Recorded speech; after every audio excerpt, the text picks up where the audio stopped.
Sound speeding. Gabriel. How are you? Oh, jeez Louise. Yeah. There's a You just literally pulled an entire bird. A bird died. Out of the entire chair. Rest in peace to this bird. R.I.P. What kind of bird do you think it is? This bird? I don't think it's a real... Is it a real bird? Do you think they stuff it with real bird feathers? You think that's a fake bird feather? You know, that's so funny. Well, it's so funny, like, the idea in my head just now that, like, they would go out of their way to make fake bird feathers and then put them in. And then stuff it. Would they do, like, does that make any sense? I wish I could say yes or no. I have no idea. Probably shouldn't touch Get your hand off of the fridge. We got to get something in this fridge, man. At some point, yes. We'll get something in the fridge. I mean, we could plug it into the what's it called, so. Yeah, so this feather's done.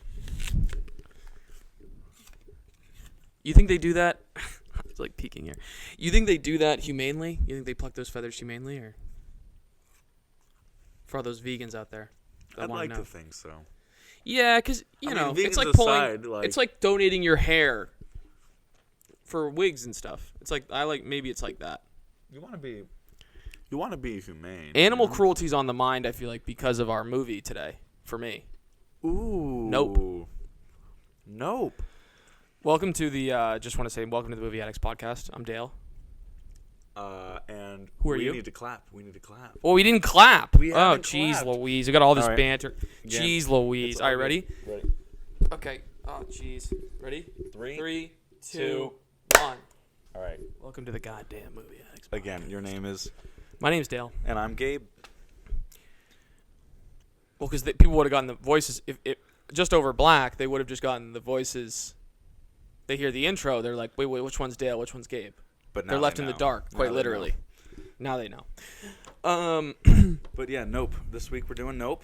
And anything else we want to brush? This is the brush up. I mean, anything else we want to brush up on before we get into the dust up? And really, speaking of dust, tons of dust in Nope too. A lot of themes kind of threading, and it's a thematic film too, so it's all kind of tons of dust. Tons of dust in the movie. A lot of dust being kicked up and.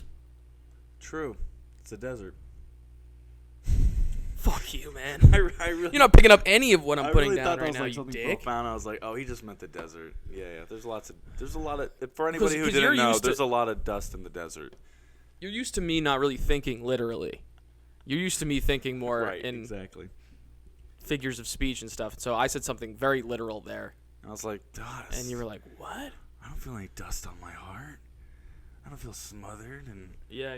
prevented from expressing my true inner potential. I'm such an instant coffee guy. It's ridiculous. This is true. Soon enough, we're gonna have a Movie Addicts instant coffee brand.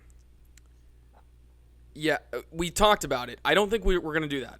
Why not? I think it'd be a really poor business decision. I know. I couldn't emphasize that enough. I think Movie Addicts would go down the shitter.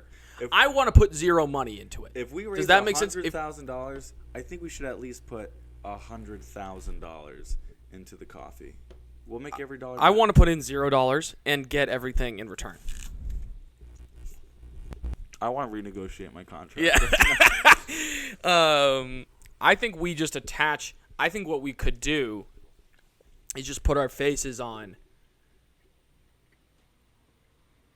It's a little bit like, people, we were just talking in the kitchen about celebrities attaching their names to pre-existing brands. I think we do one of those. I'm not trying to be out here sourcing the beans and this and that. It wasn't a pre-existing brand. I think they made it themselves. They may have attached to a pre-existing Wait, who are you referring to specifically right now? Dos Hermanos. Dos Hermanos? I thought we were talking about Casamigos for tequila. We never talked about Casamigos once. Bryan Cranston. Oh, because we were talking. Okay, Aaron you never Paul. said Dos Hermanos, though. I did. It's okay. okay. If you didn't hear me, I don't know, Gabe. If you didn't hear me, that's okay. I don't know if you said but Dos I did. Hermanos. Totally we're did. not sponsored by any of these things. By the way, Bryan Cranston. Honestly, wouldn't mind if we were. And, Shout out to George Clooney. Where you at? Bryan Cranston. George Clooney's like, that guy's a creep. We're not gonna. I watched a good George Clooney movie. Sorry, I mean, I cut you off. I know Bryan Cranston and Aaron Paul are completely relevant to this conversation. They aren't at all. No, they have Dos Hermanos tequila. I didn't fucking know that. Now we know. You're acting like you said that in the kitchen and then I missed it. Said it. 1,000%. Dog, I don't think so. Dog. I don't think you did. I remember you saying Aaron Paul and Bryan Cranston. I don't remember you saying Dos Hermanos. Because I would have remembered that. I have a feeling that if I said Dos Hermanos and you haven't heard it before, you may not have remembered it. Because we were just talking so fast. Layla was. That's very astute. You just said something that's very astute. Because that is a little. That's that. What's that? Is it Bider Mainhoff? What's that? President Byron? Yeah, President Joe Byron. Bider Mainhoff. Is that what it's called? Where once something is in your consciousness, okay, an idea, a word, a phrase, you start seeing it everywhere. Yes. Is that Bider Mainhoff? Let's say yes, and then we can. Turns out Bider Mainhoff is like some like fucked up like pyramid scheme. Yeah. Bider. Everyone's like looking into Bider Mainhoff. Next thing you know, anyone who watches this podcast losing hundreds of thousands of dollars to the next Bernie Madoff type. As life goes on. Shout out to Bernie Madoff. Yeah, powerhouse. One of the greatest of all time at what he did. Destroyed so many lives. He's one of the greatest. Yeah, set an example for all of us of what not to do. Yeah. It is interesting, like, that Bernie Madoff's in prison, right? I don't know. Getting some static here. Too much static? A little bit, but it's all good. Bernie Madoff's in prison, and Jordan Belfort isn't. Kind of interesting. Yeah, but I find Jordan Belfort I'm very conflicted about him as a cultural figure because I think there's a lot to be learned, and I also think like he's very like I appreciate that he's so transparent about everything he's done. He also didn't destroy thousands of people's lives. He just ripped people off, didn't he? Yeah, there is. It's funny. There's a nuance there that is really interesting. Bernie Madoff. There's a nuance there. Jordan Belfort like ran a fraudulent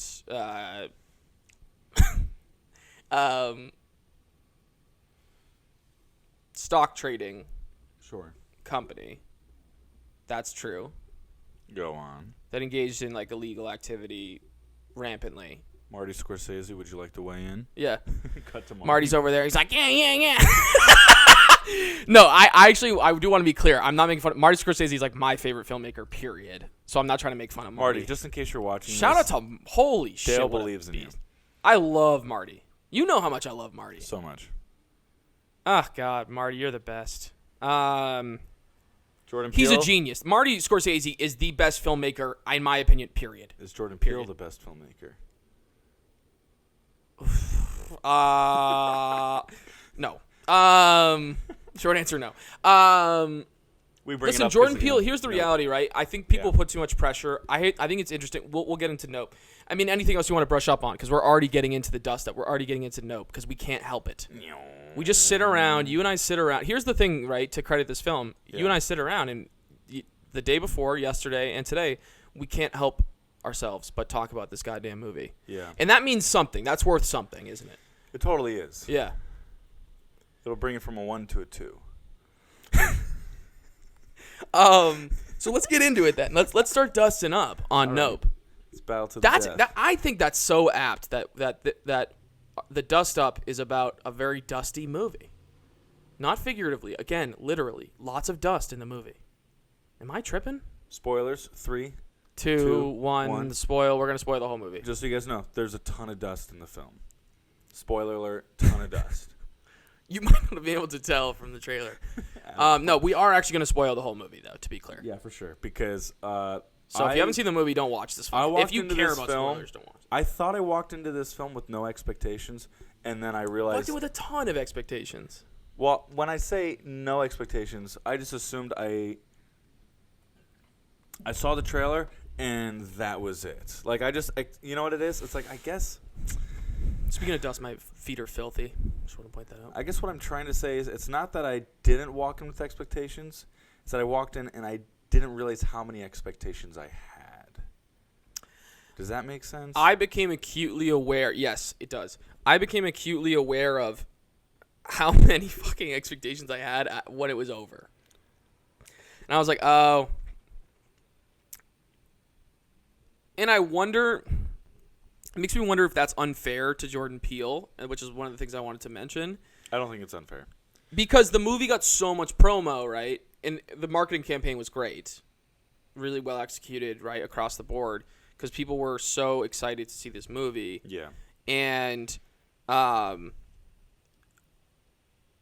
it's an interesting thing to examine is what kind of pressure does that put on the movie, you know, to be a certain thing in the moment.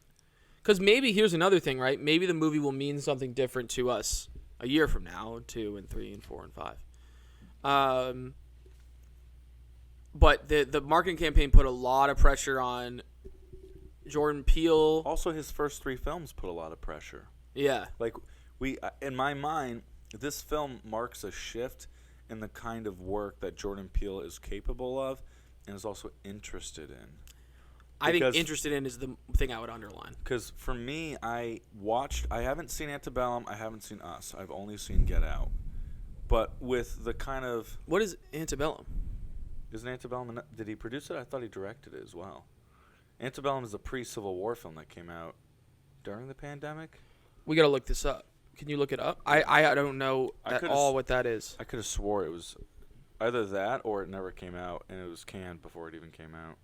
Give me 10 seconds. Oh, wow. I honestly didn't know shit about this. Here we go. Jamie, give me a second. But yeah, Get Out, Us. What I knew of his filmography was Get Out, Us, and then... Oh, did I really conflate? Wow. I may have conflated. I thought Jordan Peele was attached to this project. It's a horror project. He wasn't attached as a producer or anything? Wild. No. It's Gerard Bush and Christopher Renz. There was something about it that... So Gerard Bush is the director.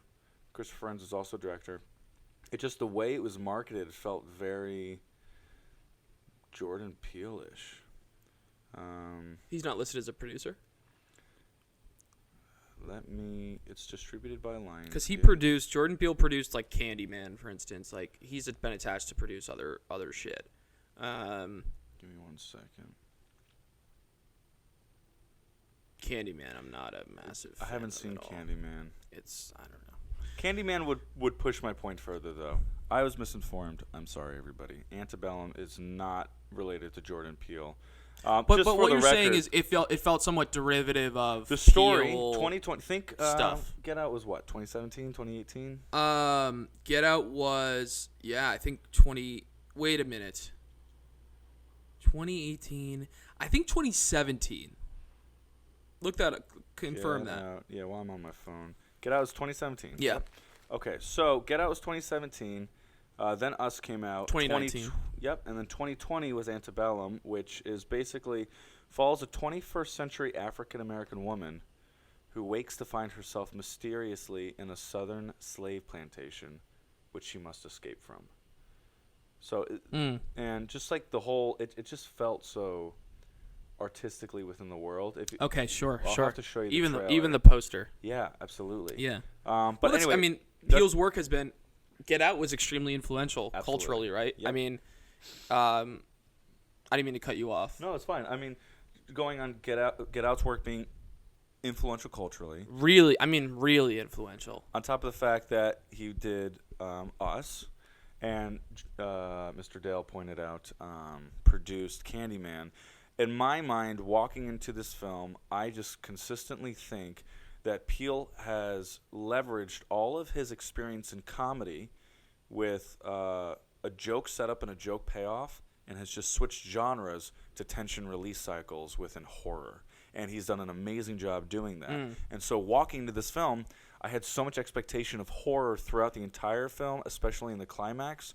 And the climax of the film, in my opinion, switches genre from basically a thriller horror film to a thriller action film. Yeah. Does that make sense? Mm-hmm. And that was kind of a letdown. I think the horror goes away at a certain point. Not only does the horror go away, the perceivable sci-fi element of it is not a traditional sci-fi. It's not Blade Runner sci-fi. No. It's not even like Cloverfield sci-fi. No. It's like we were talking about with this Lovecraftian idea. it's more of like an intellectual sci-fi, because the UFO or the UAB, whatever they want to call it, which is a scene in the film. Daniel is talking to God. What's the actor's name? I wish we had title card too. What? We're messing up today, folks. What? Box office sales, tickets. Yeah. Well, let's do all that in a sec. We're just kind of we're building up to the discussion. Let me pull up the cast. Cast. There's a scene in the film where Daniel Kaluuya's character is talking to this kid who, he's talking to Angel, Brandon Perea, who is really good in the movie. Shout out to Brandon Perea, like fucking great. Go on. He plays a character named Angel who works at like a tech store, and he's talking to, and Jordan Peele sort of conceals it at first, but this kid is, I have to say, shout out, that was something I thought was really artful in the film on Brandon Perea's part and on Jordan Peele's part, as a director and a writer, was Angel is presented as a cliche guy who hates his job at the tech store, and so I was like, that feels super. That feels so cliche to me. And then Jordan Peele slowly unravels that this kid is like an alien conspiracy theorist, and so he's like, they happen to be checking out at the tech store when they're going. Keke Palmer and Daniel are going to buy all this equipment to like capture the alien spaceship. They sort of run into the guy who's checking them out at the tech store is like the perfect guy to help them, which was actually very cleverly sort of revealed. Again, it was a great setup payoff, because you watch visually this guy sitting at the counter, bored out of his mind, flipping through the computer, and then as soon as they start talking about aliens, the guy just opens up. He changes. And I'm willing to bet if we watch it again, I'm sure the shots change as well. Yeah. From maybe like an overhead looking down at him to suddenly maybe put. I don't know. I'd have to making watch assumptions. But the directing was really solid there. The writing's great. Yeah, something worked to really make him jump off the screen in that shift. Yeah, and I have never seen Brandon Perea in anything. Clicking on him now. He personally, so I think this is probably probably his introduction to a lot of people, to a bigger audience, and he's truly great. I mean, I really do. He's like a highlight of the film. Yeah. All the actors are so good in this movie. I think you and I talked about that yesterday. The cast, Gabe, do you want to list off kind of the stats of the film? Of the film? Kind of just give us breakdown of like top cast members and so Nope is let's see, 2022. Give me 1 second. Horror sci-fi film. 2 hours 10 minutes. It is rated R, for those of you who were wondering if a horror film would be rated R. It is, yeah. Cast highlights, in my opinion, are going to be Keke Palmer as the lead. Yeah. Daniel Kaluuya. And then we have lead ensemble supporting, where Stephen Yeun from, you said, Minari. Yeah, he's awesome. Barbie Ferreira, who I haven't seen before. Same with Brandon Perea. And then Michael Wincott. A disgruntled Hollywood cinematographer. He's great. Yeah, and they all kick ass. They all do kick ass, and so the casting is excellent, and yeah, all the actors are clearly invested in what they're doing, invested in the roles, and delivering really on all cylinders. Yeah. Trying to see if there's any other interesting necessary business. Box office. Yes, it's directed and written by Jordan Peele, so he really is. And produced. Yes, he is the machine behind it. He is like, this is very, very distinctly his movie. Can I find box office on IMDb? Or Box Office Mojo. Box Office And Mojo. this is very, very distinctly his movie, and I think that is, Gabe and I are going to get into this, but that is what makes the movie incredible at certain points, and I think it's also the movie's sort of, in our opinion, I think sort of its, perhaps its downfall toward the end of it. And we'll get into what we mean by that. I've been looking at reviews for the movie. I mean, I sort of, the Google reviews seem to be pretty negative. Yeah. Overwhelmingly, like Google users reviewing it, that seems negative. Just real quick, just so we finish all the stats. Film opened with 44 million, which is big. That's a nice opening. It is big. Apparently, Us in 2019. Fair enough, though. It was before the pandemic. Yep. Opened to 71 million. Yeah. So. Wow. All right. So stats. Wow. We got some of that business out. So you're So saying, shifting back to the film and the way Peele being in charge is its greatest strength and weakness in some ways. it is its greatest strength for, let's say, 90 minutes of the film. Okay. It is the film's downfall at the very end. Do you think Peele really had that much influence on That's another good question. It's worth asking. or was it a studio thing? That's where I get conflicted, and that's where I would love to know the full story. You would only know the full story if you worked on the film, or if you were Jordan Peele or whatever. I it's sort of my issue with like a movie like Dune. It feels like this will seem like an unrelated, but there is a parallel. Dune, to me, I saw the first time, loved it. It does not, for me, Dune doesn't hold up at all the second time. It's basically it's just a movie that's setting up another movie, and that felt really lame and fucking cheap to me. And I think Denis Villeneuve, though, is a great director, the director of Dune, and so I was left to question why the movie is such a turd. And I think it is, it's like feels very reductive to just blame, it's the studio. But I do think Warner Brothers, from my understanding, also from like little like research I've done, like Warner Brothers did kind of like hatchet that movie a little bit and cut things that probably should have been left in, and so the movie is, and then things were left in that I think are just stupid. And so I transitioning back to Nope, I think Nope has I was smelling that a little bit. I was smelling a little bit of something happened for the final 30 pages of the script, the final 30 minutes of this movie. Something happened that might have been out of his control. Might have been partly within his control. You gotta remember, and I think people forget this in reviews I've been reading. You gotta remember this is Jordan Peele's third movie. It's still early for this guy, and he's extremely talented, no doubt. Yeah. Really smart. Clearly has a vision as a director and as a writer. And so I think people almost, there's two sides to the coin of appreciating the auteur that he is. One side of the coin is it's great that people are excited about an auteur and want to go see his movies.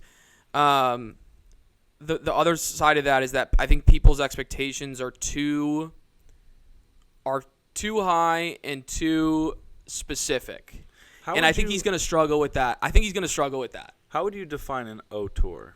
An auteur is someone who makes personal films and executes personal films, meaning films about things they're really interested in, things from their personal life, causes they truly believe in, those sorts of things, and they execute those projects, they execute these visions in a way that becomes defined over time and becomes very specific to them.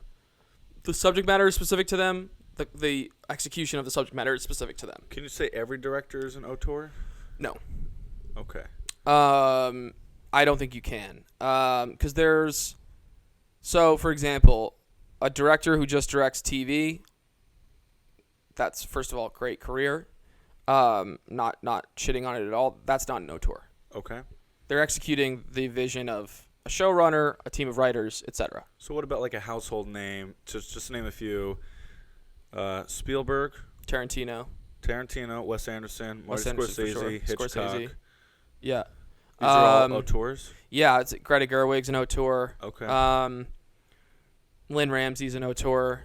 I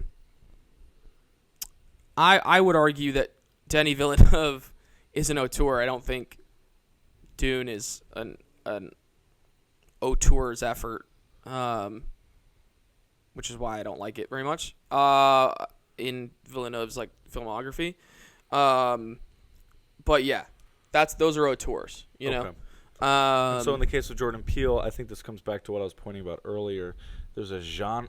I believe there's a genre shift towards the end of the film, which anybody who is familiar with Get Out and Us, I think they'll be thrown when it happens, because they came in with an expectation. Because Get Out doesn't let off the gas, man, at all until like the very, very end. But even when it lets off the gas, it feels appropriate. And by the way, the thing that's interesting about Get Out, yes, I agree with you.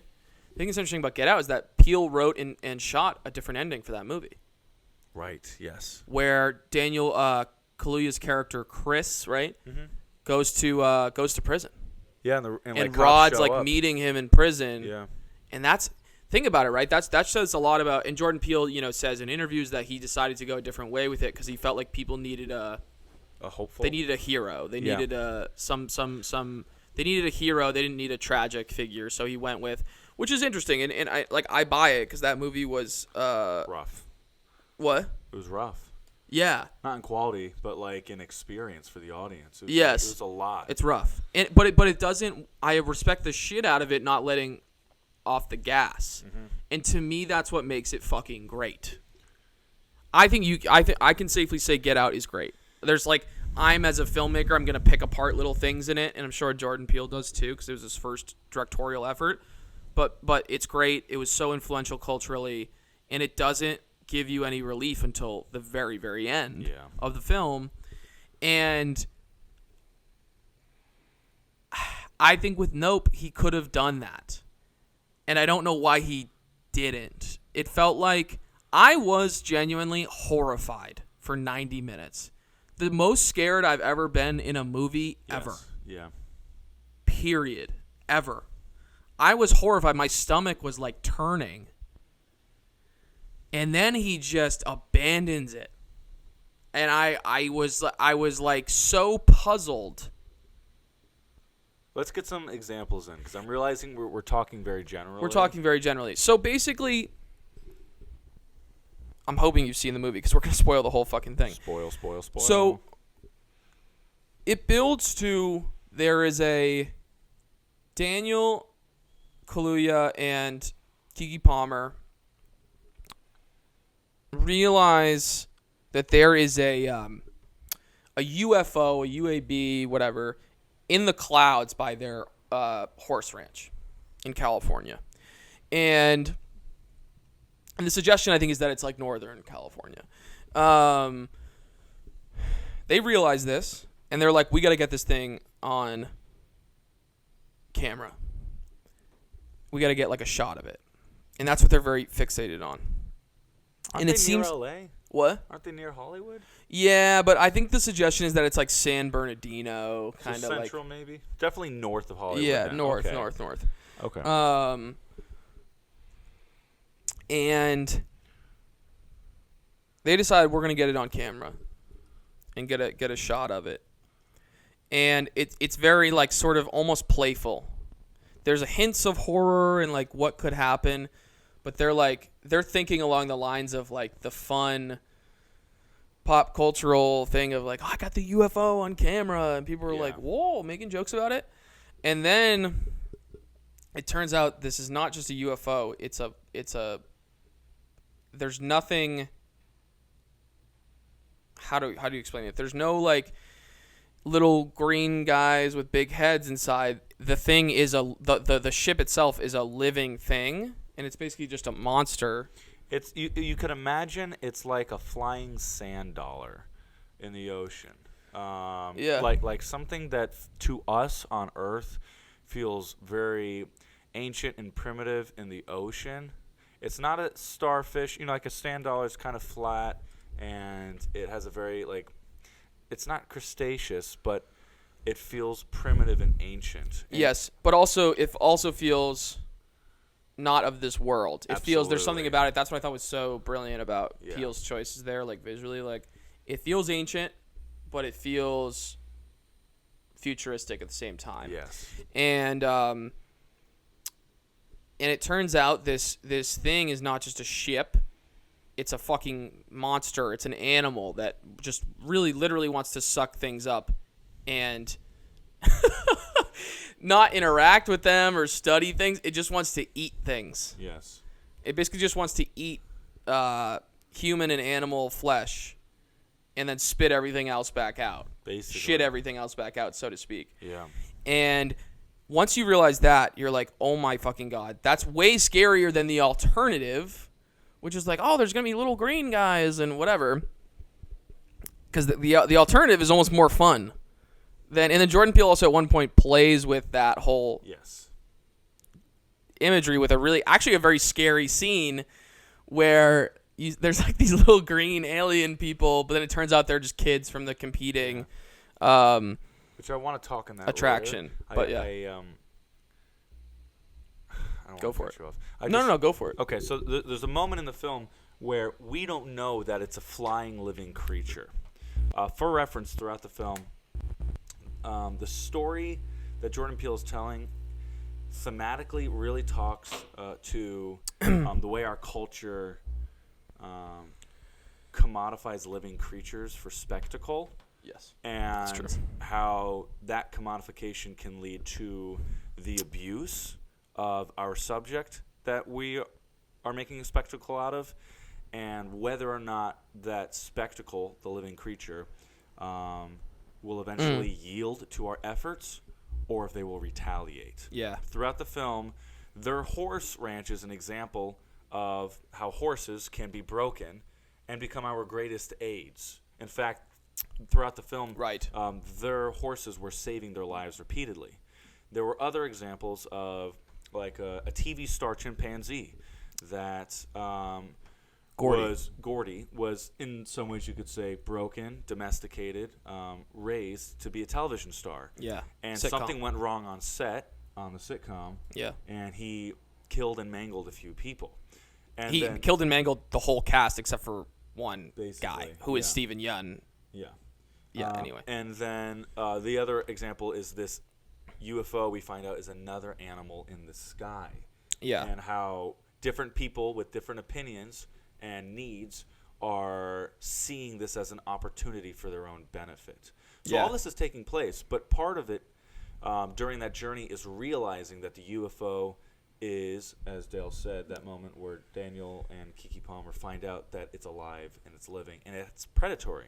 Yeah. But before that happens, they're inside the horse ranch and they're in a barn at nighttime. And Daniel Kaluuya sees the lights go out for no reason, so he goes over. Which Jordan Peele has already set up is kind of the ship does that. The ship, the alien, whatever, interferes with electrical. It interferes with electrical signals and things. Exactly. So he goes outside because the lights, they go on actually, right? The lights go on in the barn. He goes out. He flips the switch off. Flips the switch on. Looks back. And Peele straight up puts an alien in the middle of the hallway. And it was terrifying. It was terrifying. Yeah. And the alien is, and I drew this connection. I'm curious if you notice this. The alien looks like a chimpanzee. And the reason this is important is because that's totally intentional. The reason this is important is because in stature, at first. Yeah. Sure. Yeah. It's got. If you look at the costume pieces on the floor, there's a moment in the film where, so one of the people who survived Gordy the chimpanzee's attack, we'll say tirade, was a young boy who grew up close to the horse ranch, and he kind of makes a whole spectacle out of a Wild West experience. He's got a cool town with actors, and he does all kinds of tricks with his horses and stuff. And he creates a connection with the beast in the sky, the UFO. Yeah. But part of this experience is kind of like Disneylandifying the Wild West / UFOs, and he has That's a good way to put it. And he has like people walking around in alien suits, and his alien suits have like furry legs and furry arms, but exposed hands, and kind of like humanoid faces. And if you look at it, it looks kind of like a chimpanzee.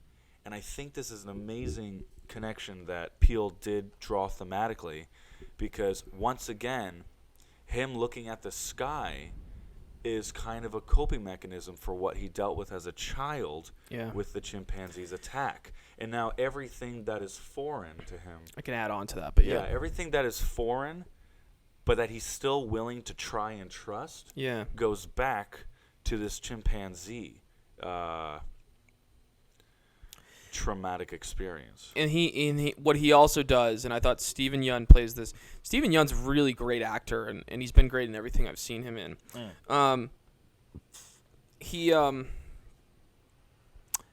He's also like another way of dealing with his trauma from the Gordy incident is he sort of he has all that. Did you mention the memorabilia in his office? And I didn't mention. Go on. Yeah, so he has basically, he has this office at his like little amusement park, you could call it.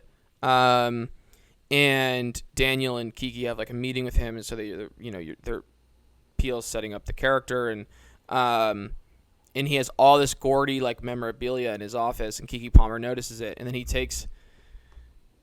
He opens up like a back room, and it has even more like Gordy memorabilia, right? And that's his way. And then he relays to them a story of, not the story of the incident itself. He realized the story of the SNL sketch that was made after the incident, about the incident. Yeah. And he's not critical of the SNL sketch. He's like praising it, and he's like, it's epic and all this stuff. And it's really this like unsettling moment, because you realize that he's made the SNL sketch of the incident that he was really there to bear witness to, that was deeply traumatic for him. He's used that SNL sketch as a container for his trauma, in a way to control it and control his feelings around it, and sort of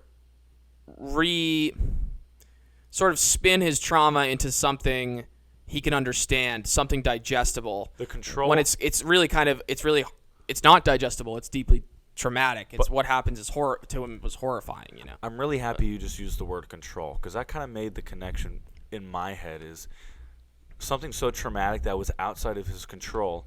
How else could he try to rectify, reconcile, however you want to put it?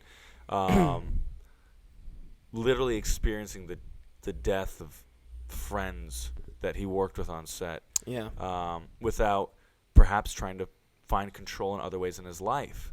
And so at his little Disneyland of the Wild West, Daniel Kaluuya from miles away sees lights going on and off in the middle of the night in the distance.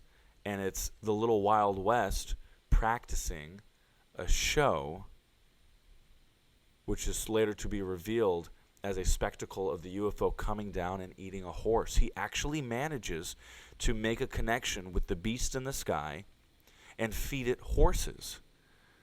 And I guess Yun believed that he could really control the beast in the sky by kind of giving it an offering, in the same way that... Great character. Steven Yeun plays. Because the chimpanzee, interestingly enough, after it mangled everybody and killed them, sees the boy, walks up to the table, and they actually have a beautiful moment where the chimpanzee kind of raises his hand to make contact with the little boy who's scared and trembling under the table. One of the best sequences in the film, in my opinion. Incredible. And it's horrifying, but it's also sort of has a spiritual button to it that's really strange. It also kind of makes a great point. Oh, so fascinating. It might make a great point that maybe the chimpanzee doesn't even realize what he's done till after. Because there was a moment where after he killed the mother, he started shaking the legs like, okay, time to wake up. He feels some amount of remorse. Yes. Yeah. And there's a moment to wake up. Yeah, I mean, and as we know, chimps are deeply, like, really complex animals, and obviously we all descend from them. And so I think that biologically, but he feels the suggestion is that Gordy feels some amount of remorse. Yes. And when so he sees the boy, he doesn't attack the boy. Stephen Yeun's character, and just as they're about to connect with each other, bullet goes through chimpanzee's head, bullet is dead. But there's a moment of almost grace before it dies, and I'm curious if that's connected to, spoiler alert, UFO dies at the end. The UFO is a terrifying being throughout the entire thing, but as it dies, there's something beautiful about it. The way it kind of suspends in the air and floats back down to Earth. And I think it makes you wonder if, like, did we misunderstand this whole thing? Is the reason it's dead is because we were trying to control it the whole time and make a spectacle of it? Ooh. I never really thought about that. We just connected that you just connected that in real time. Yeah, absolutely. Which that makes the film suddenly have a lot more value to me, because now it makes so much more of an exposure, not about the fear. Oh, interesting. Not about the fear of the UFO in the sky, but the fear of what we're capable of doing when we think we can control the UFO in the sky. Yeah. Because all the characters go through great lengths to capture it on camera, to control its focus and attention, and to, in many ways, simply manipulate it. And they manipulate horses, in my opinion, in a humane way. Yeah, they don't mistreat. There's moments in the film where, like, people are mistreating the horses, but our heroes are not. But then we see how people also take advantage and control at the deficit of the chimpanzee. Yeah. And now thinking on it, you spend the whole film afraid of the UFO when the reality is, like, the UFO is, if you think of it as like a scared cat just crawling out from under the deck, trying to catch a mouse and then go back in its hole, can you blame the cat when, eventually it comes out and it's trying to fight back everybody that's poking at it? The difference is the UFO in the sky is capable of unfathomable horrors. It can suck up 40 people in the blink of an eye. However, it consumes. It has a mouth in its underbelly that is able to create kind of like a tornado effect. I guess when it breathes in, it just inhales. And then it clearly has some sort of, like, it has teeth or something. Yes. We get a brief reveal of the innards of it. And there's honestly one of the scariest, the shit that I genuinely horrified when Stephen Yeun, finally we finally reveal, like, what the it's finally revealed what Stephen Yeun's, like, show at his amusement park is, and it turns out the show involves the UFO, the alien, and he sort of summons it, and this time around, the alien's like, no, I'm sucking everyone up for one reason or another. Yeah. And sucks all the tourists up, sucks Stephen Yeun and his wife up into it, and there's a horrifying sequence of the people being, like, sucked up into the thing. It's really fucking scary. Probably one of the scariest things I've ever seen in a movie. It's particularly scary because unlike the majority of horror films where atmospherically they make something terrifying, which leads to, like, jump scares and, like, Pennywise and it's not a creepy sewer that wants to, slit your throat or something like that. In this film, it's California. It's beautiful California. And all these people who are small town folks are coming for a little spectacle, and suddenly you are hearing suffering. Not like these. It's awful. These people who, like, by the way, they're basically being digested. You're watching them inside of the innards. Nobody's getting their arms ripped off or their heads ripped off. It's kind of not the same and not as effective, but it's kind of like the moment in Saving Private Ryan where one of the men, trying to think, John, It's the actor that cries out for his mother. Oh yeah, John, yeah. I'm trying to think of his name. I don't remember though. Give me 1 second. In the opening scene, you mean? No. So I'm just gonna pull it up real quick. This Talking one about Vin actor- Diesel? No, not Vin Diesel. So there's an actor. I've seen this guy. He's in Sneaky Pete, which came out recently. Oh yeah. In the last couple of years. Why can't I think of his name?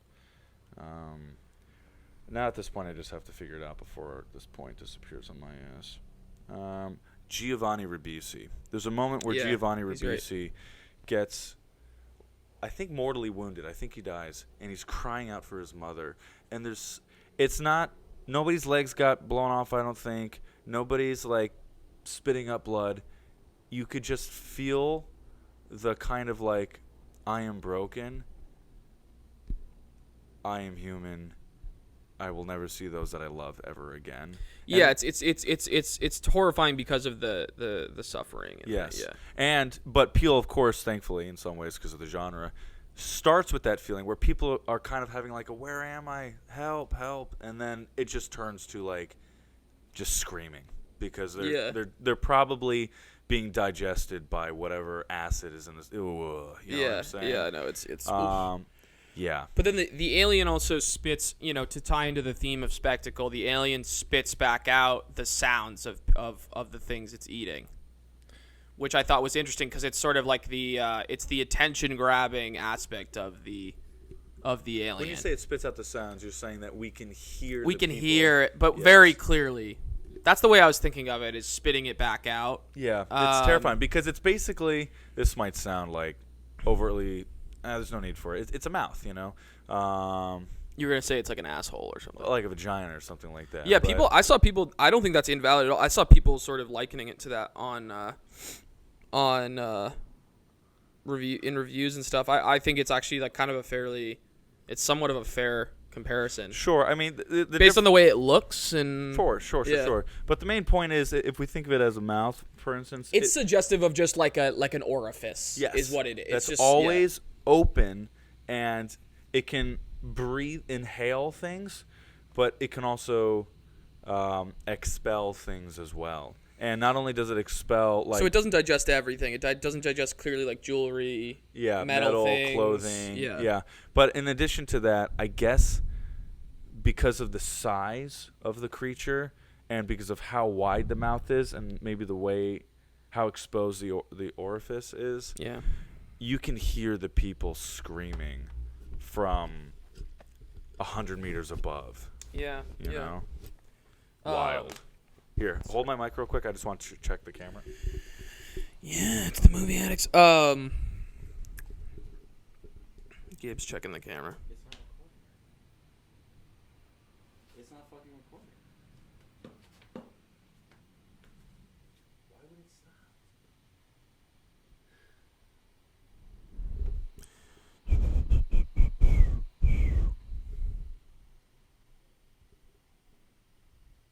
I'm so annoyed right now.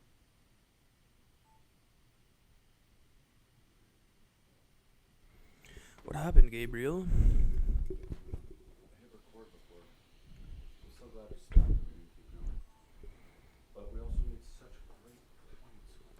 Well, I mean, I have all the audio. Worst case scenario, but.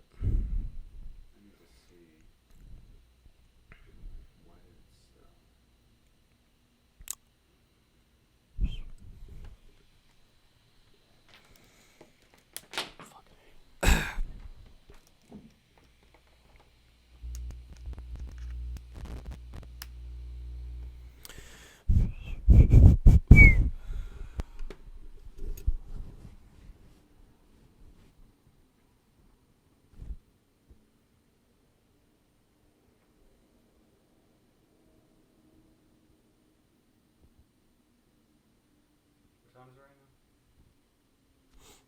11:34.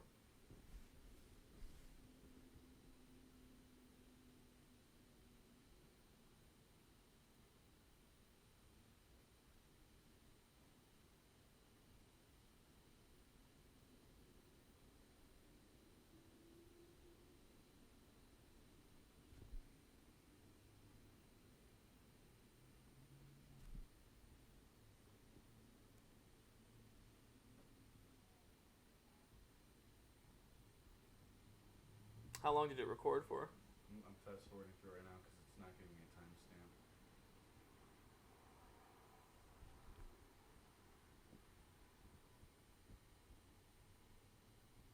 So just times it. We're at 50 right now, so I'm fucking pissed right now. it's not a huge deal, man. I mean, it sucks, but we have the audio, so. It recorded 30 minutes for some reason. So we lost 19 or so.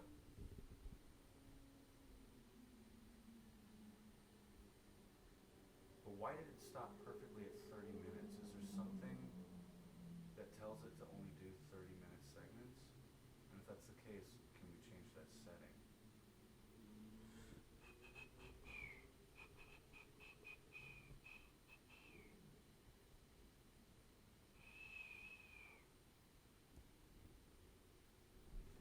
Sorry. No, don't worry about it, dude. So we still have the audio, you said? Yeah. All right. And are we still recording or no? Yep. All right. So You find some setting that. I'm trying to find that.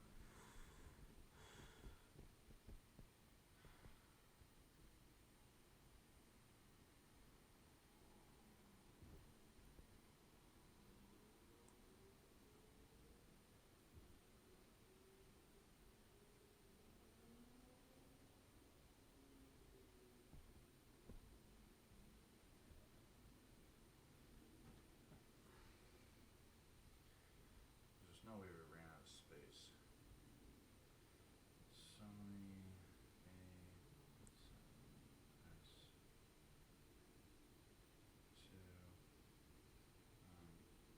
recording limits. How long can I record for? Like all DSLRs, A7S2 are limited to 29 minutes and 59 seconds of continuous recording, regardless of codec, bitrate, or media space. Oh, interesting. So let's just keep that in mind for now. What I can do is set a timer. So don't do that to me. What I can do is set a timer when you start speeding again. I mean, it sounds like Maybe we just end up going back to the phone next epi. yeah, I just really would like to know how high quality, how much, if it is more high quality. Here's the thing, dude, is if we know that, we can just set a timer for ourselves. For 25 minutes. And we, you know what I mean? It's not a Start. huge deal. Yeah, I guess, but that's still kind of a silly thing for there to be just like a black on, black off multiple times. Hold on. I'm just gonna get a 25-minute timer ready. 25. Alright. Why don't you start? So I have 28 minutes.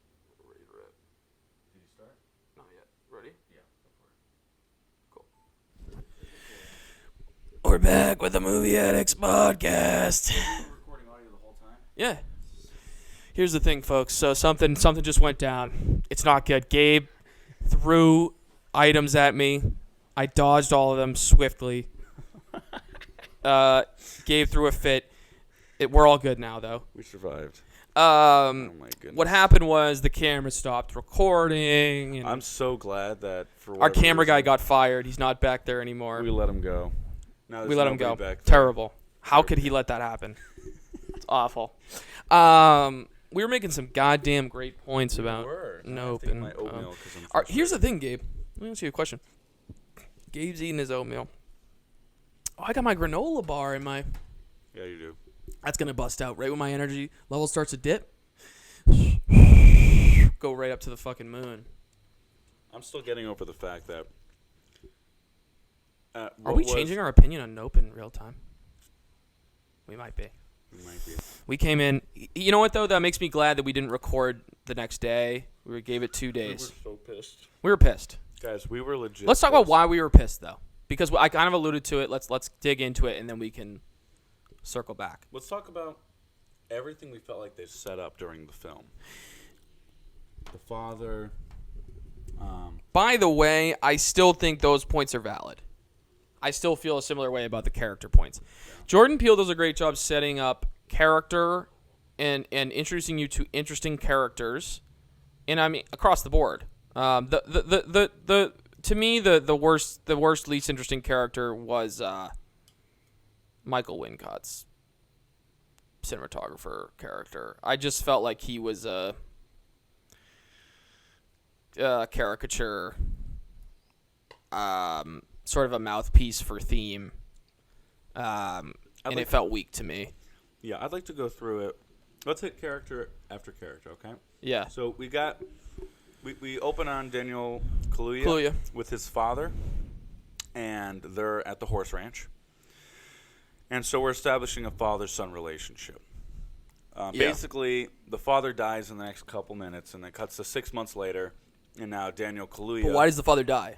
The father dies because metal From the fragments from the sky, coins, jewelry, etc., fall down and straight up go into his head and kill him on the spot. And the suggestion is that those fragments are ejected from the alien. At the top of the film, we have no idea till later on. Yeah. We make that connection, and it's really well done because at the top, just before he dies, it sounds like there's a hailstorm, which there have been hailstorms in the desert. That's not a crazy idea, and so I thought it was hailing. We looked back, and the poor father got struck by a big ball of ice, and then it cuts to them in a morgue, and there's a big X-ray of a metal thing in his brain, and eventually there's a little Ziploc baggie of a coin that says "In God We Trust." It was a quarter that went straight through the father's eye into the brain. Which, by the way, was always...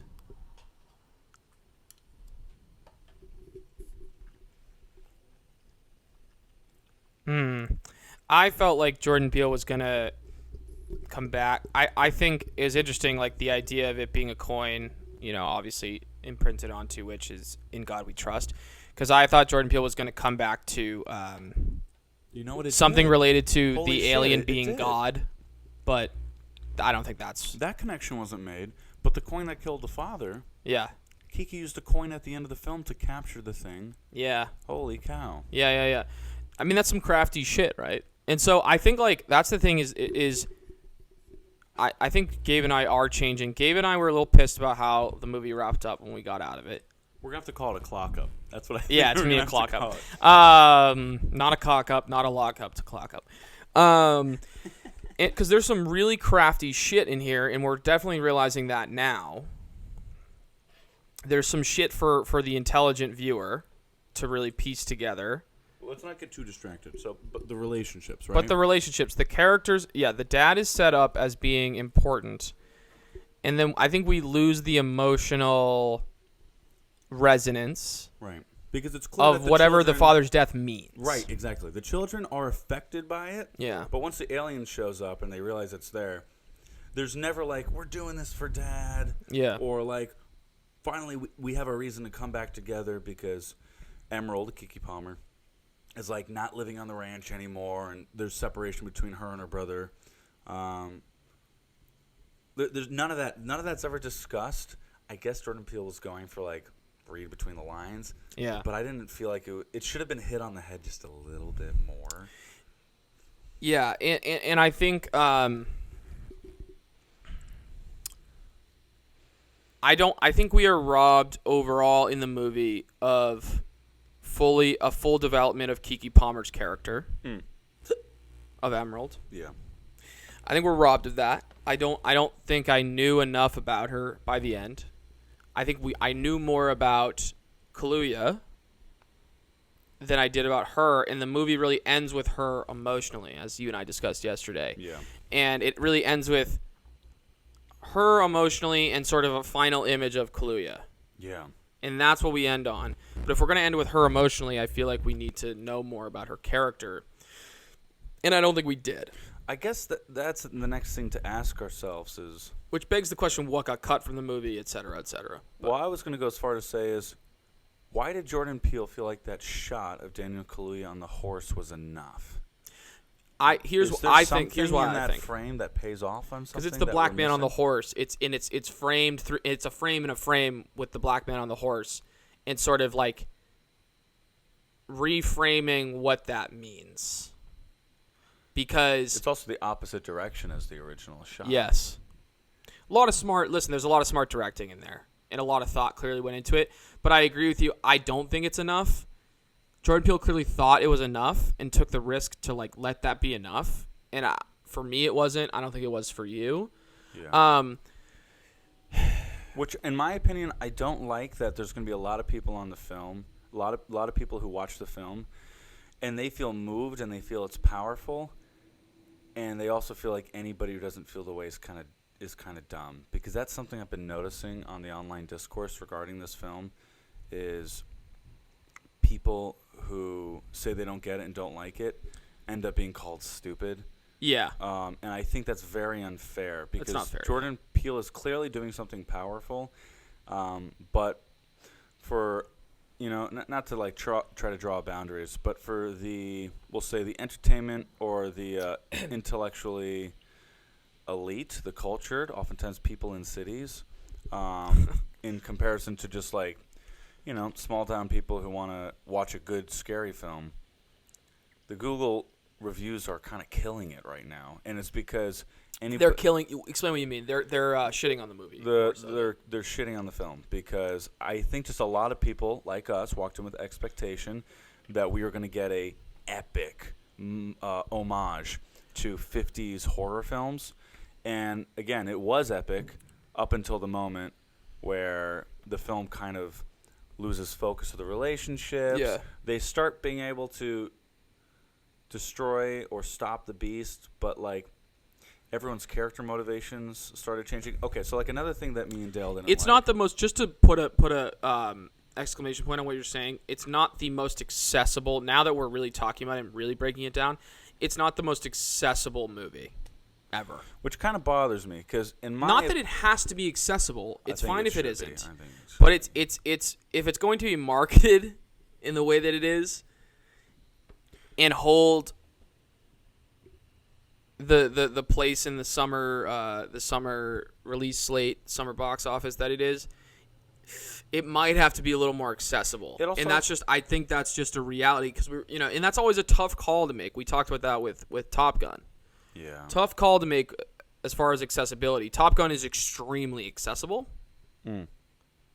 This Nope, I'm not saying Nope should be. I think Nope can be elevated and intellectual and thought-provoking, but there's always that question of accessibility when you're making a movie for a big audience, and I'm not sure this has. I also feel that the message of the film should be accessible to everybody. So, for instance, we say auteurs. We talked about how we both like Denis Villeneuve. I don't think I inherently agree with you on that, but go on. I'll state my disagreement after. Go for it. Denis Villeneuve, right? Great director. He did Enemies. Enemy? Okay.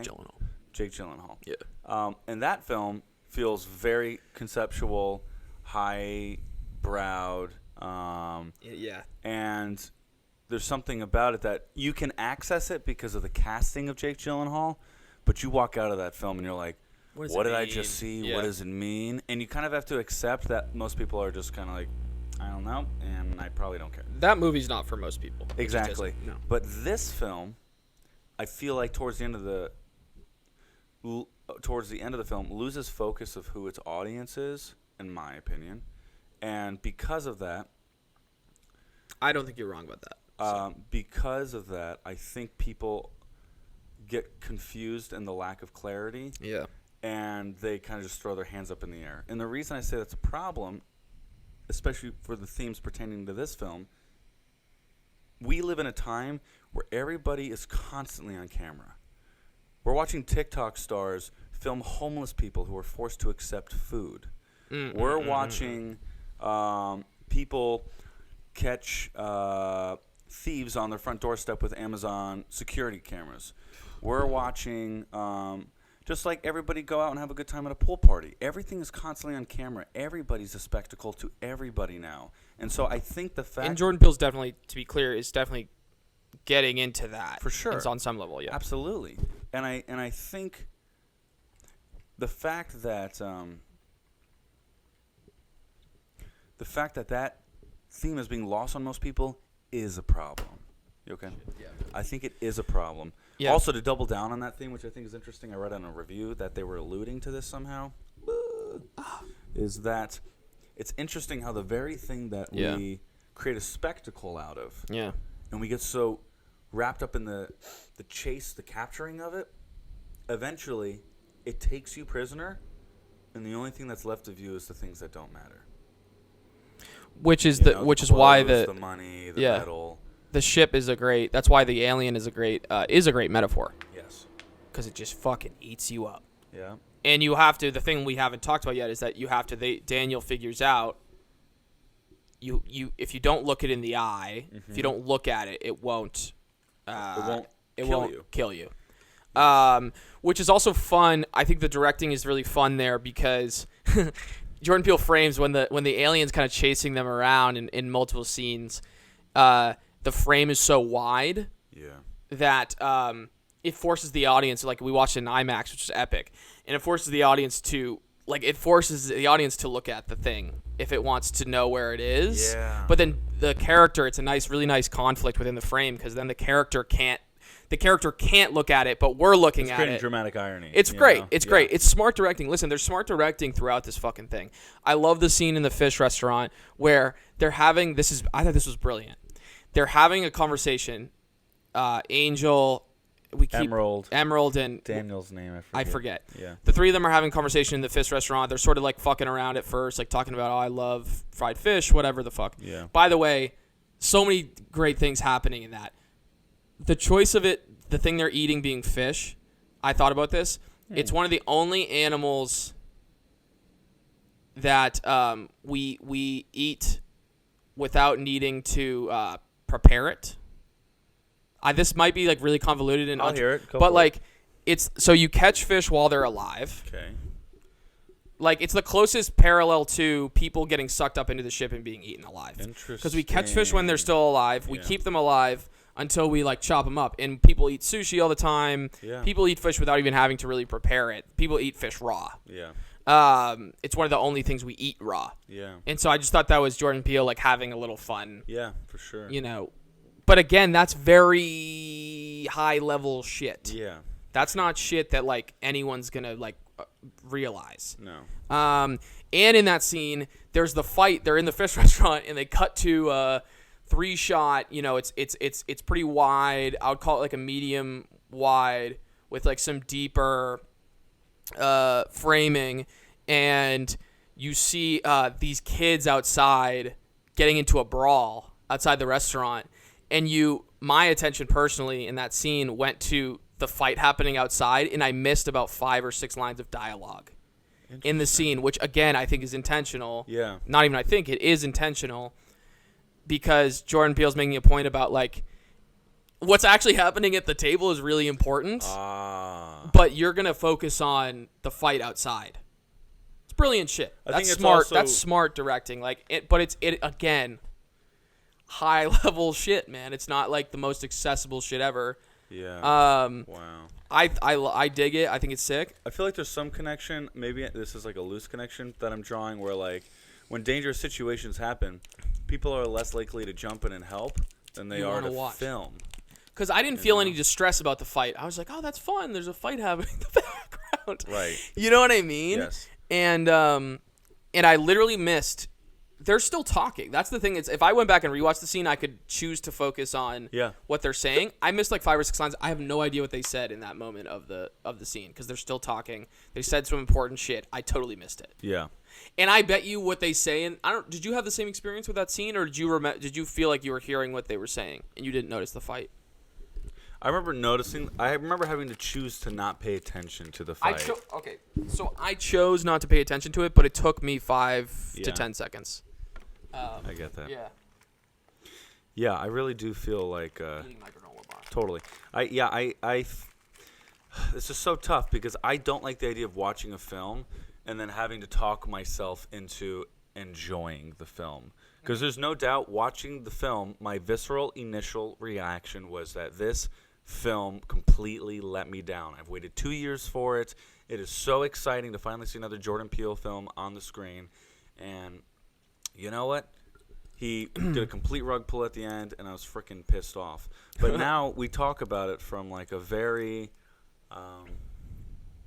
culturally relevant, intellectualized, but personal manner, and it does feel like a film that's important for our time, which I really do appreciate about Jordan Peele's ability to take really powerful themes and make them relatable.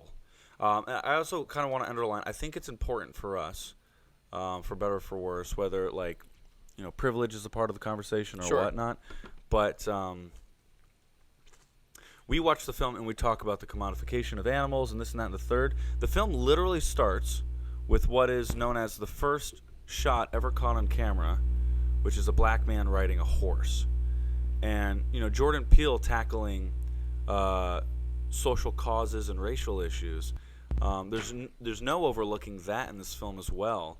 That it's there. The first thing ever caught on camera is a black man who, I'm assuming it was either the late 19th century or the early 20th century. It's Edward Muybridge, so late 19th. So let's assume 1890s. We don't know for sure. We could About check. then.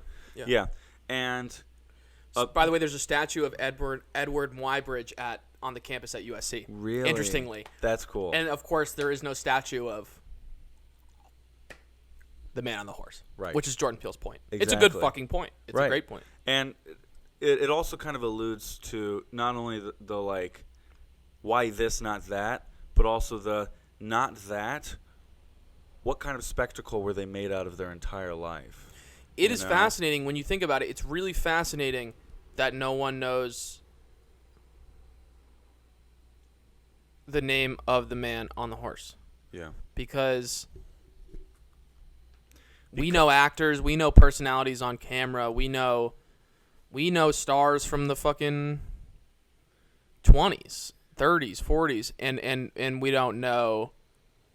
People know Edward Muybridge, they don't know. Well, this is interesting. This is twofold. So I think the point that we can agree on that you're primarily targeting is that we are oftentimes dehumanizing the subject on the other side of the lens, particularly in the case of a black man in the late 19th century, particularly in the case of animals on camera. Yeah. And in the case of trying to capture a UFO, we really don't know how sentient these creatures are. We don't know if they do experience complex emotions or thoughts. It's a good like we dehumanize place to them. land. Yeah. And the fact that like the opening shot Pun intended. is of a fellow brother human being essentially used as a prop for a technology that's going to make a white man unlimitedly rich and famous. Exactly. Yeah. And so take that. So that's the point that we were targeting. What I think is also interesting, though, is you were saying how, but we do know these celebrities and that celebrities all the way back to the 20th century. I think it's interesting, and I don't know if the film goes into this, but important as like a talking point. The danger of the spectacle is also that we think we know what we're seeing. Because we watch George Clooney on screen. Oh, absolutely. And we think we know who George Clooney is. We think we know who Keke Palmer is. We think we know who Daniel Kaluuya is. And we consume that and rationalize them as relatable to our lives when in reality, whether they are a household name or there's something that's completely foreign to us, we don't slow down and talk about there's a real human being on the other side of the lens, Absolutely. Yeah, man. And I think that's what makes this. I may be changing my evaluation of the film. This may just be a lockup for me. We'll get there, but this may just be a lockup for me because it's clearly a great piece of art. Great piece of art. It's a great piece of art because it's a little divisive. It's making us talk about some really interesting shit. Yeah. I don't think it's the most accessible thing in the world. I think what makes it great is that it's actually like drawing really from some like pretty highbrow intellectual, like high thinking. So I don't think this thing's going to be a box office smash. the way, other films.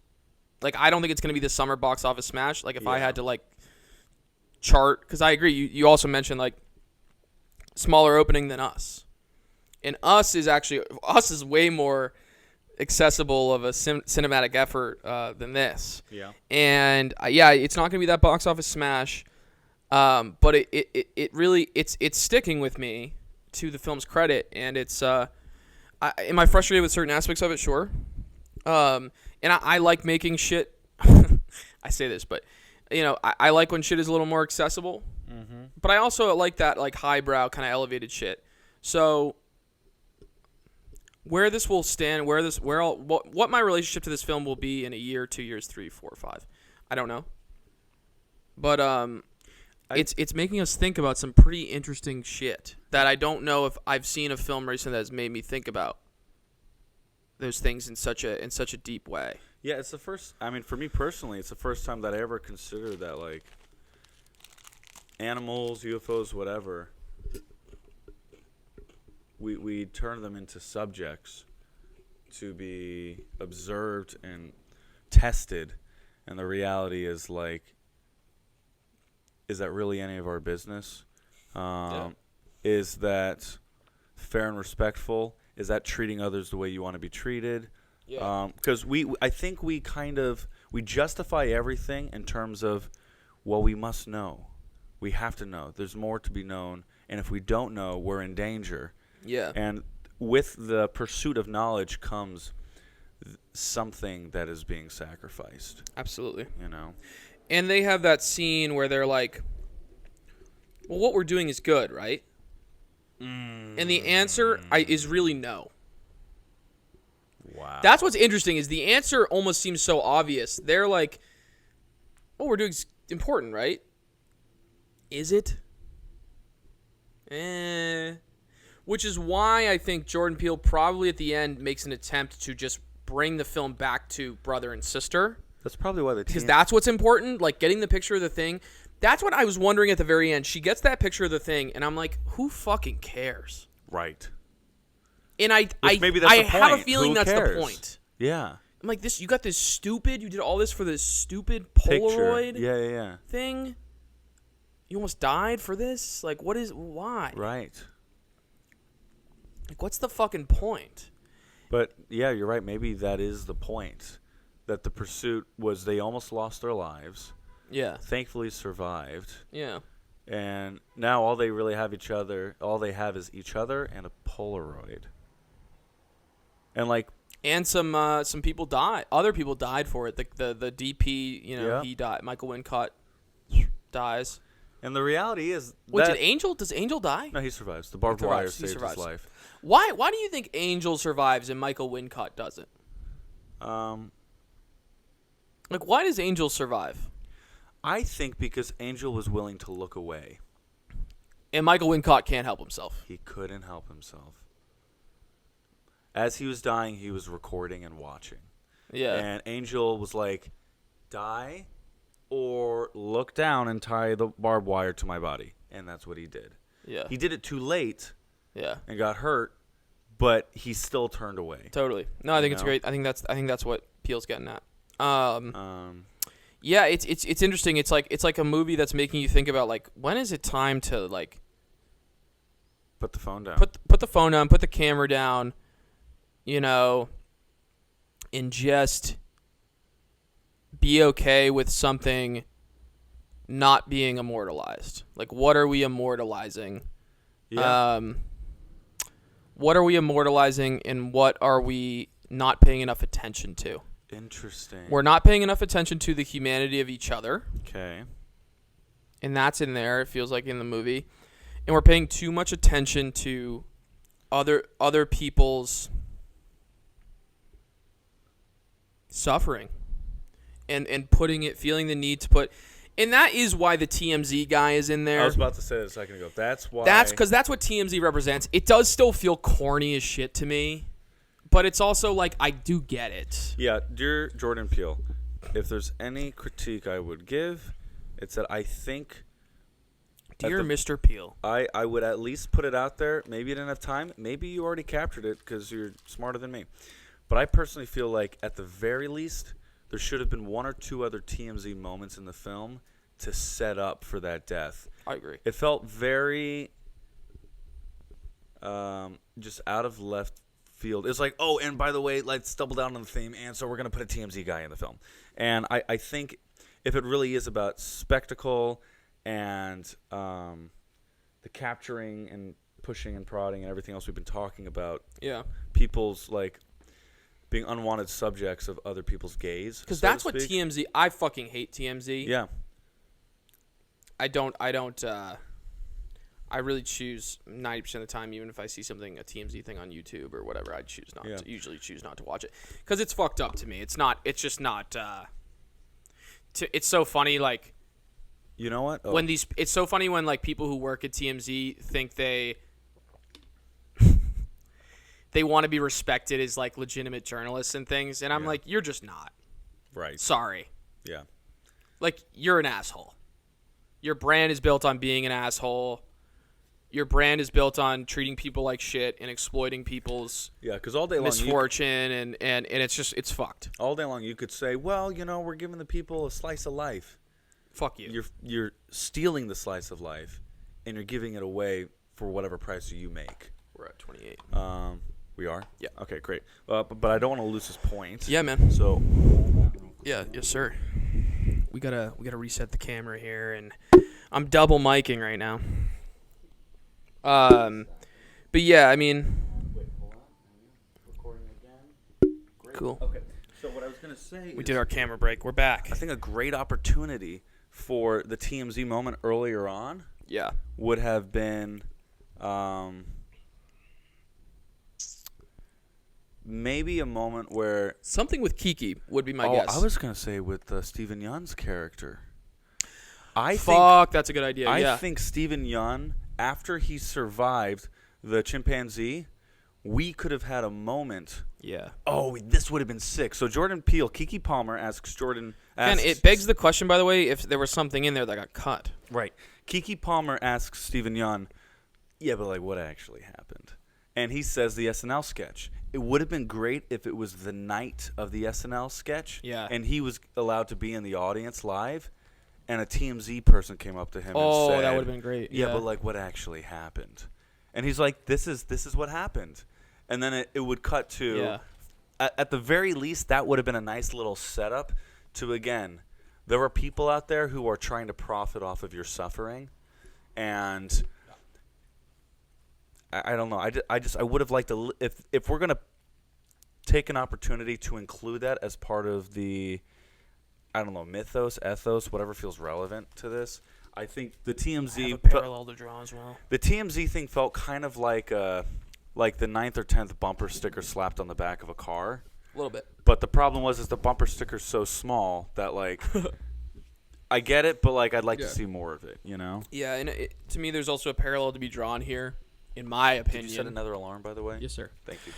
In my opinion, there's a parallel to be drawn here between what the film's saying and not just TMZ. TMZ is a great example of what Jordan Peele is kind of criticizing. I think true crime, in my opinion, as well. True crime never sits right with me. And I don't watch very much of it, if any of it. Because, like, how many fucking documentaries are you going to do about Ted fucking Bundy? And how many times are you going to give your time and energy and attention to a dude who was just really horrible and monstrous? Yeah. Ted Bundy, let's just say Ted Bundy's just a monster, right? The way the alien, you could argue the alien is. Yeah. How much fucking attention and energy and of your focus are you going to give to this monster? Because at a certain point, At a certain point, it's going to swallow you up, and it's going to. I just think it's like, yeah, it's just there's a parallel. That's a parallel that occurred to me, as far as, and I think that's the thing about this film, and that's what makes it a piece of art. People are going to draw different parallels. Yeah, I mean, I'll say for briefly themselves. On that point, I think, which is great and also relevant. Ted Bundy's just the easiest example. No, Ted Bundy's a great point. I was going to say, there's also comes a point where, like, Ted Bundy is dead. He cannot hurt you anymore. Why are we still talking about him? Yeah. You know? Yeah. Don't get me wrong. Like, there are other serial killers to, I guess, fear or to allow to enter our consciousness so we can act appropriately in compromised situations. But there comes a point where Ted Bundy is dead. Ted Bundy can't hurt you. We're still going to make money off the fear that he creates. Yeah. And I don't mean to be reductive and just say true crime is bad or good or what have you, because that's just not. I'm not thinking along those lines. There's nuance to underneath what I'm saying. But it was a parallel that occurred to me, because sometimes I feel like true crime just gets out of hand, and the trend, people just want to keep watching it, so people keep making it. And I think it's something to evaluate, like, as Americans especially. Like, it's true crime is such an American thing. It's important, I think, to evaluate our relationship to it. Because I oftentimes watch a lot of true crime stuff, and I'm just not sure what I'm supposed to get out of it. I feel worse after watching it. I don't feel good. I'm like, I feel gross and strange and scared. Yeah. And then I got sort of no insight out of it. You know, it makes you wonder if we can transition while we're talking about this. Yeah. A mild transition. Sure. The intersection of true crime and global tragedy. Like, how many documentaries are we going to do about 9/11? You know? Every year, another, like, TV special is done about it. And I got to tell you, it's important. We always say never forget. But there's another part of me that's like... There's an extent to which it's a spectacle. Yes. Planes crashing into a building is a spectacle. Right. You know? Yeah. And it's kind of like... And it's a horrifying spectacle, right? It is. It really is. How do you reconcile having the permission to heal and move on and also never forget?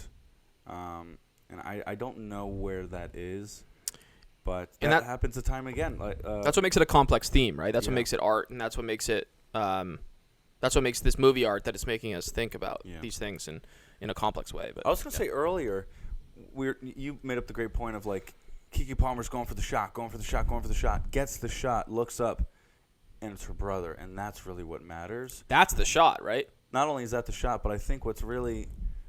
That's the shot. Like, that's the important. moment after the film ends, I think, like, what do you think happens to the alien? I'm assuming the alien lands, and either A, the military snatches it up, which completely ruins my point, or... You're just, like, thinking off screen right now, yeah. Or B, the big old UFO lands, and everybody gets a piece of the pie. And it's kind of like going for that shot. And which Peele is almost alluding... He's almost alluding to, like, something like that's going to happen. Yes, where all the reporters are showing up. Everybody has been seeing this thing. And they're all showing up, by the way, at, like, the dumbest time. Yes. Like, the thing's been around for a while, and you're just, like, going to show up now that it, like, blew up. Exactly. And it ate a bunch of people. For sure. And so I'm just kind of like, all their pursuit to get the money shot, at the end of the day... It's worthless. It is worthless. And I think that's Peele's point, and I think... So now now we're even, like, changing sort of our opinions on the last 30 minutes. I have to watch it again, though, because I still feel like some of the pacing... I still wish either Daniel or Keke got sucked into the monster and then survived. I do think that would have been great. I think regardless... Oh, God, but it's Peele's making so many choices that are probably intentional thematically. Like, it's almost important that the alien blowing up is not itself a spectacle, because it's reduced to this very... Oh, that's such a great tame, point. like, you know, it sort of pops. I was so mad about that watching it, but now I see why he chose to do that. I still feel like... Peele took some serious risks in this fucking movie. Yeah, he did. Because that's a risk. Going for theme over feeling, theme over audience. Of the film? It's tough. It's clearly like he did it intentionally. There was a reason for it. Whether or not it fully works, like I have a feeling it won't fully work for me when I go back and rewatch again. Yeah, it's still Emotionally, it won't fully work for me, but I'm able to comprehend it intellectually. Yeah. And it's like it's always tough towing that line between intellectual and intellect and emotion in movies. It's a very tricky line. You know, it's an interesting point. Yeah. If we got that moment, you know what we'd be talking about today? What? How great that moment was. But we wouldn't be talking about necessarily the themes as much. It's again like, you know, Peele's not playing around. which is what people do with spectacle. Yeah. You talk about how great it was catching, you know, that guy pulling a kangaroo out of a grate in Australia, but you don't think about the fact that like that kangaroo is suffering and doesn't need to be on camera, and you know what I'm saying? Yeah. Like all kinds of stuff. I also Does that think make sense? Peele is, now I'm thinking meta. Yeah. Peele is begging people to watch the film once and post a reaction about it that's like, this film sucks. He's begging people to do that. Intentionally, I believe. People are going Because to go back and watch it a second time. what? I think people will go back and watch a second time. Yeah, I think some people will. People who have that like just because you and I we felt a way about it after the movie. Like we can't lie about that. We felt a way. Yeah. But now that we have more time to step back, our relationship to it is clearly changing. Yeah. But I think Peele on a meta level is begging you to is because that's part of the point. You know what I'm saying? I do. It's definitely making it hard for me to kind of, because I've spoken with people about this, and I'm like, guys, I'm disappointed. I don't really want to give you my opinion. I don't want to influence the way you watch it. And now I'm like, I think, as you were saying, watch it a second time, still going to have similar feelings. I think this is the first time in a while I've watched a film where I can give myself the permission to say, viewing experience is not 10 out of 10, No.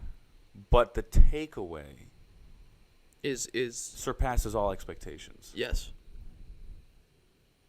The only other Which is film, why, by the way, I still think it's not going to be that box office smash. Okay, so here's It just isn't. Here's a I don't question. think.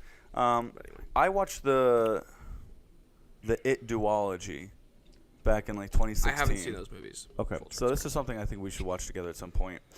I'm not going to give away like too many spoilers, nor do I know if you care.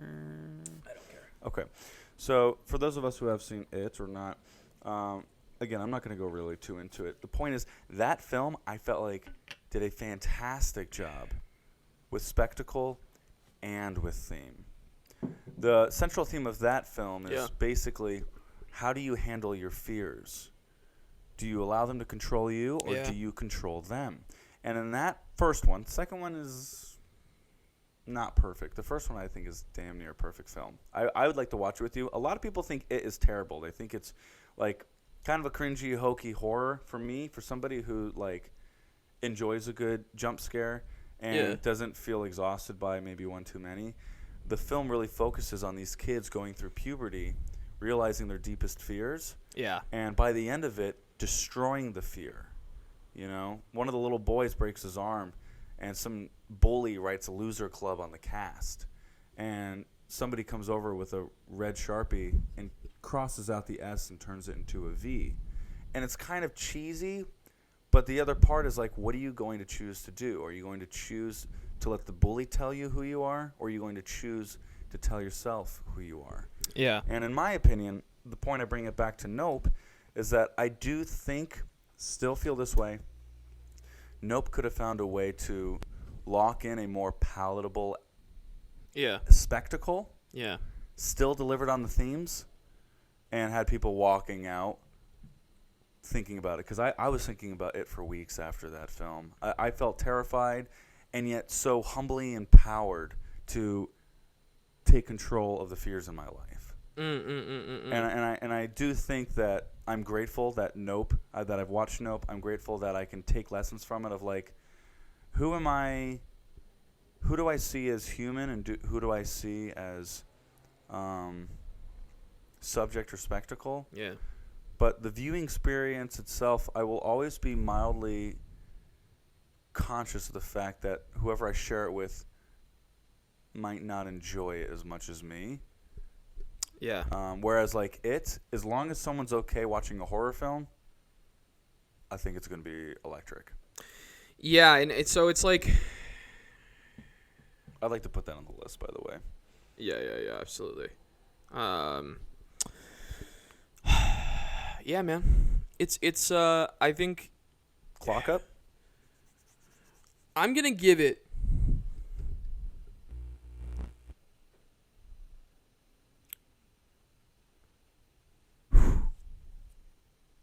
I'm going lock up. Damn. By against all odds, I really thought it was going to be a cock up or something in between. I think this thing's a lock up. I think it's bringing too much value Yes. for it to be a cock up. Fair enough. It's bringing too much heat. It's bringing too much value. Is it my favorite movie ever? No, but the scale is cock up or lock up. I got to go lock up. You know what's interesting? Yeah. Just thinking on it right now, we did Elvis last week. I think Elvis had similar themes. Oh, yeah, interestingly. You know? Yeah, it did. Yeah. Baz Luhrmann showing how Elvis was the subject and scrutiny of public opinion and how he was commodified Yeah. as a TV spokesman, as a movie star, as a musician, as an appliance spokesman, as anything you could think. They put his face on And it made him forget about the love he had in his life. Yes. And that film was really, a tragedy. And that film, It's deeply, deeply tragic. that film definitely got caught up in the actual filmmaking. Like, I would say Nope is more successful. Like, okay, so interesting. In terms of themes, Elvis was definitely a cock-up in terms of the execution. Lock up for me, but yeah. Yeah, I don't know how. You guys can watch last week to find out. Listen, watch the film. Watch episode 3 about Elvis. Exactly. Gabe shits all over it, takes a big dump on it, Big fat rat dump. and I liked it. So, but with Nope, I'm just not sold on it being a lockup. I'm just having a hard a clock time. It's at least a clock up. I'm still having a hard time reconciling my wildly disappointed feelings walking out of the film. Yeah. I would have to watch it again to maybe move the needle further towards lockup. Because at the end of the day, it still is a movie. It's not an essay. It's not a song. It's not a poem. It's a movie. Totally. And when I watched the movie, something felt off in those last. And there 30 were minutes. things that were off. There were not enough things that were so off now that I'm reflecting for it to be a cock-up for me. Okay. I think it deserves the lock-up label. Because 3/4 of that film was so great. Gorgeous. Yes. The editing, by the way, speaking of, the editing was fascinating to me. DP was Hoyt van Hoytema, who's great. He's shot movies like Interstellar. Oh wow. Okay. Great. He's a great DP. I don't know. I forget who edited the film. I thought Peele and his editor made some interesting choices. Interesting choices. Any ones that pop out to you? Stephen Yeun saying to his wife, he starts to deliver some sort of mantra, and then they just cut away. And it was so interesting. And it just made me feel. It made me feel something, and it was a very bold choice. Yeah. And I can't put my finger on. I love editing choices where I can't put my finger on what it did. Yeah. But it did a thing.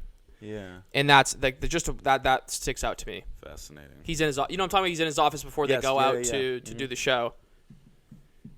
And he starts to say something. Trying to hype each and other up. Yeah. And I'm like, what was he going to say? Right. It's hard to say what that's doing or what it's saying, but it does a thing, and it makes me. That to me is like the magic. That's just the magic of the medium. Is when an editor can do something interesting like that. Yeah. I just got a fucking splinter. God. I got my feet are dirty and shit. Note to self: maybe This we should is sweep the fucked. floor and not be barefoot up here. Yeah, I made a socks, but I'm still mistake getting here shit coming on up here. here bare. I knew it. I knew it. So sorry, Dale. Gabe, make your goddamn mind up. Is it a cock up? A clock up, which is a new category we just A invented, whole new category. or a lock up?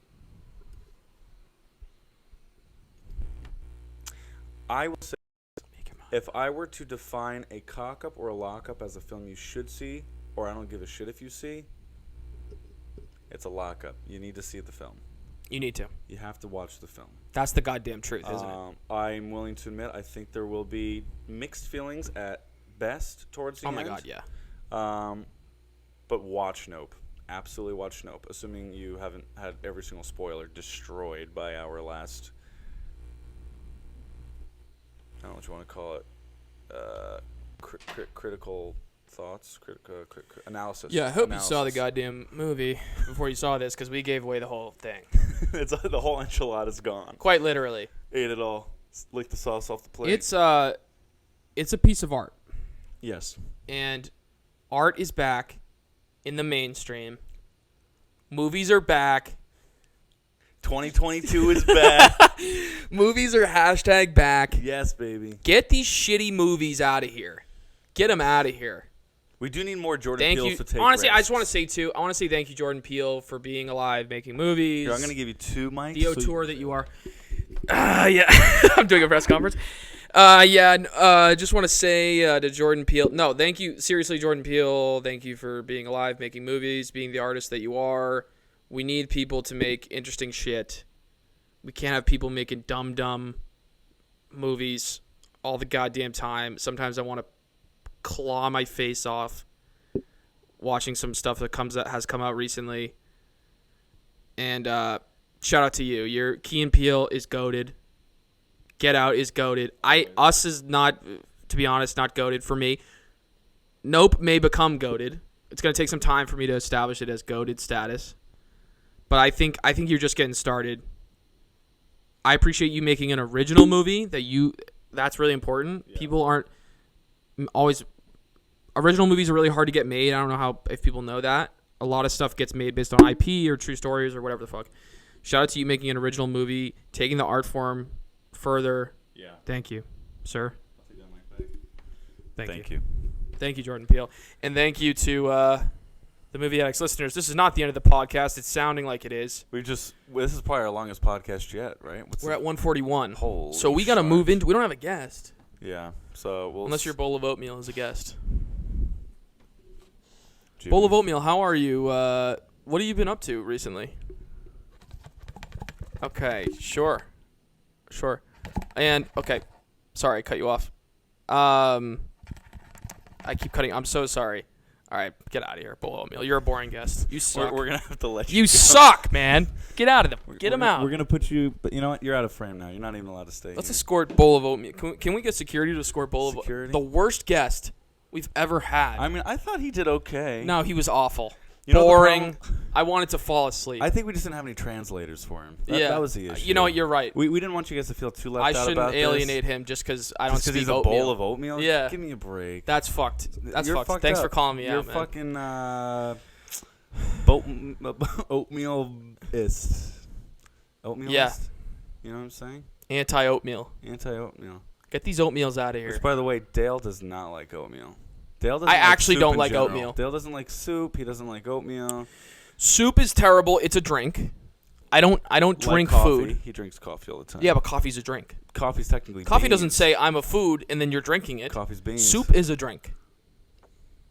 It's not food. It's fantastic. It gives you no sustenance. It gives you so much more sustenance. How do you think they've been eating chicken soup for hundreds of years to get all the protein into your blood and save your life from coughs and colds? Soup sucks.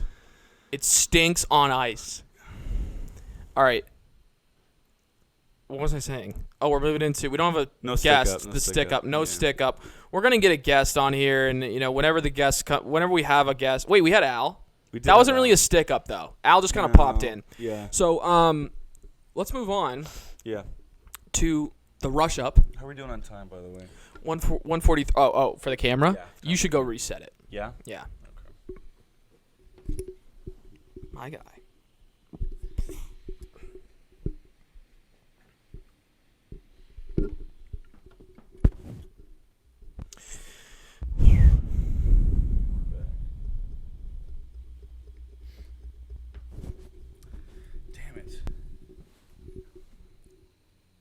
Oh, well, I guess they have file.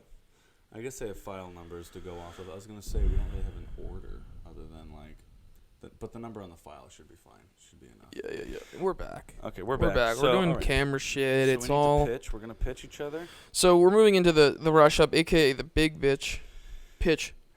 For those of Session. For those of you who are still watching or listening, for that If you're matter. still watching, you're an absolute psychopath. But you're also the GOAT as well. You're also goated. Because you. You're also goated. When we finally get a Patreon moving along, Yeah. we're gonna. If you live in Los Angeles, we will invite you to dinner.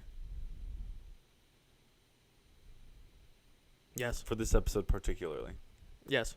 But you have to listen to it, Yeah, you have to be listening to this, the whole thing. and you have to tell us that you were listening to it. Yeah. In fact, we're gonna. We might invite you- still not take you to dinner after, because I was gonna say we'll couple cheap invite you to guys over dinner, here, and but- during dinner you will watch the entire thing with us, and then we'll know that you watched. and the it'll be whole thing. super awkward and weird. Wouldn't it be weird us commenting on our commentary? It would be so psychotic if we brought someone out to dinner, meet him, whatever, Yeah. and then we're just watching our own podcast at the dinner.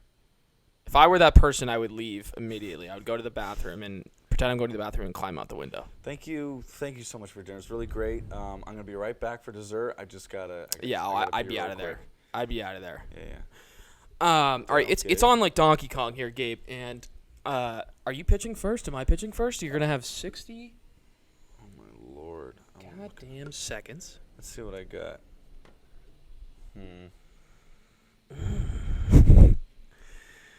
I'm sweating. We're back to me sweating, which We sucks. are. Damn it. Oh shit! I gotta plug in the laptop, man. All these ideas. Gabe's about to pitch something. All Something right. smoking hot. Yeah, the hottest.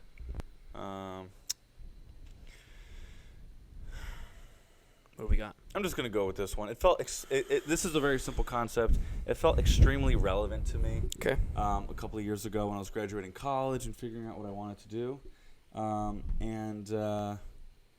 yeah, basically the project is called Runaway. Okay. Essentially, you've got this kid, all-star of the class. Everybody loves him. Okay. College football, college king, and he's about to graduate. And his parents are like, "Really? For your graduation, you want a motorcycle? We're not getting you a motorcycle." But he has perfect grades, and they love him. And so the graduation party comes, and they get him a motorcycle. Mm-hmm. He's responsibly gone to his class. He's got his license, la-di-da. Dad's into motorcycles. They didn't necessarily want him to do it, Yeah. but they got him a motorcycle. Okay. On his first ride, he crashes Oh shit. over the guardrail into the river. The thing is mangled to shit, Oh jeez Louise. and the search party goes after him for days, and they can't find him. 10 seconds. Long story short, he has to decide. They can't find me because he survives. Yeah. Does he go back to the perfect life that secretly deep down he's tired of everybody telling him what to do? Or does he go on his own adventure? Ooh. I like it. Runaway. Yeah. I like it. That's so your minute. You went a little over a minute there. Okay. That's okay. I mean, I'll forgive you for it. Thank you. I like the idea. It's a little bit 127 hours. You ever seen that? I have not. With James Franco, directed by. Fuck. Oh shit. Oh shit. Danny Boyle. Danny Boyle. All right. Yeah, I like the idea. it's a little 127. Am I tripping? It's a little 127 hours with more character. Oh, you know what's interesting? That's because you're thinking the film revolves around the moment when he's like woken up and has to kind of like deal with this, like, do I get up and walk back home or do I not? And I imagine you could spend the film flashing back on like what his life When was. you said the crash, I imagined that he got gravely injured. He did. Or no? In my mind, no. Oh, I was thinking he gets fucked up. In my mind, the bike gets so fucked up Okay. that people can't imagine how he survived this, and they just can't. So he has an find- opportunity to like. They can't find the body in the river. Got it. And so in my film, I feel in my idea of the film currently, although I do appreciate that, and that's interesting. Yeah. I'm very curious about kind of like he goes away for like a year on some like weird self-discovery across America or something like that. Yeah. Creates his own new identity or a different name or something, and it turns into kind of like a prodigal son kind of thing. Like it. Okay. Where he has survived as long as he could without his parents. Okay. And he becomes the person he wants to be. Okay. But he's ready to re-enter his family's circle with the newfound understanding of himself. Yeah. I kind of like the idea of the crash happening the fall after graduation or something like that. Yeah. And then the following fall, as the leaves are changing again, he kind of rolls up and people are like, maybe we don't even see the reaction. Which, what's tough about this concept is I'm like, really? Are people going to, like, take him back or going to believe that he was gone? Totally. Like, why? Like, what kind of psychopath would not tell anybody they love? You know? Yeah. I don't know. I really don't know. Which is why it probably makes more sense in my mind. What you just described ever so briefly and astutely was, like, the crash happens, he's gravely injured, and the film is kind of spent with flashbacks of, like, is this the life he wants to return to? Yeah. Is there a way that he can return it, but more as himself, or more with more agency? Yeah. You know? Yeah. I don't know. But I like the event, that event of like a crazy tragedy within the first 25 minutes that sets us up for like, what would you do in this situation? Yeah. If you secretly were tired of being the person everyone expected you to be. You know? Yeah, man. I like it. What's so interesting is what you're saying is reminding me of two ideas I have myself. They go in different directions. Okay. But you're using some pretty classic. And so I actually think I'm going to change my pitch. I was initially going to do something else, but I think I'll do just to do a little. It's almost like a wine pairing of ideas. Cool. Are you cool if I transitioned into my thing, or do you want to do? Yeah, no. My project's called Runaway or Don't Look Back, something like that. Got you. Sick. I had an idea. This is interesting. 60 seconds. 6 seconds. I'm at 20, so Love that. hit me at 19. I remember I had talked to you about a project called. I'm almost talking about two projects. I had talked to you about a project called Prodigal, where it was like the kind of drifter kid comes back home to his very like anxious Catholic mother, and it turns out his father was a priest. Yeah. So his father was never able to truly know his father. And so he's just it's sort of like a little bit like, it's a little like Gus Van Sant, sort of My Own Private Idaho, but the kid, you know, he comes back and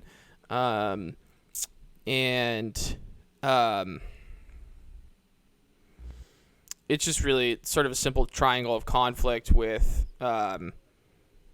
his mother, who wants him to get back on a straight path, and his resentment really towards his biological father, who pretends to not to be his biological father because that would jeopardize his position in the priesthood as a Catholic priest. And so he's also sort of like balancing that with his resentment towards his mother for never telling him that was his father, because he pieces it together later. Yeah. That's Prodigal. The other idea I had was, it's interesting, like your bike crash thing. I had an idea about a kid who like loves riding motorcycles, crashes on a bike, gets gravely injured. Okay. I forget. I don't think I had a title for it. And then he gets picked up by a biker gang. Whoa. Like a neo-Nazi biker gang. Shit.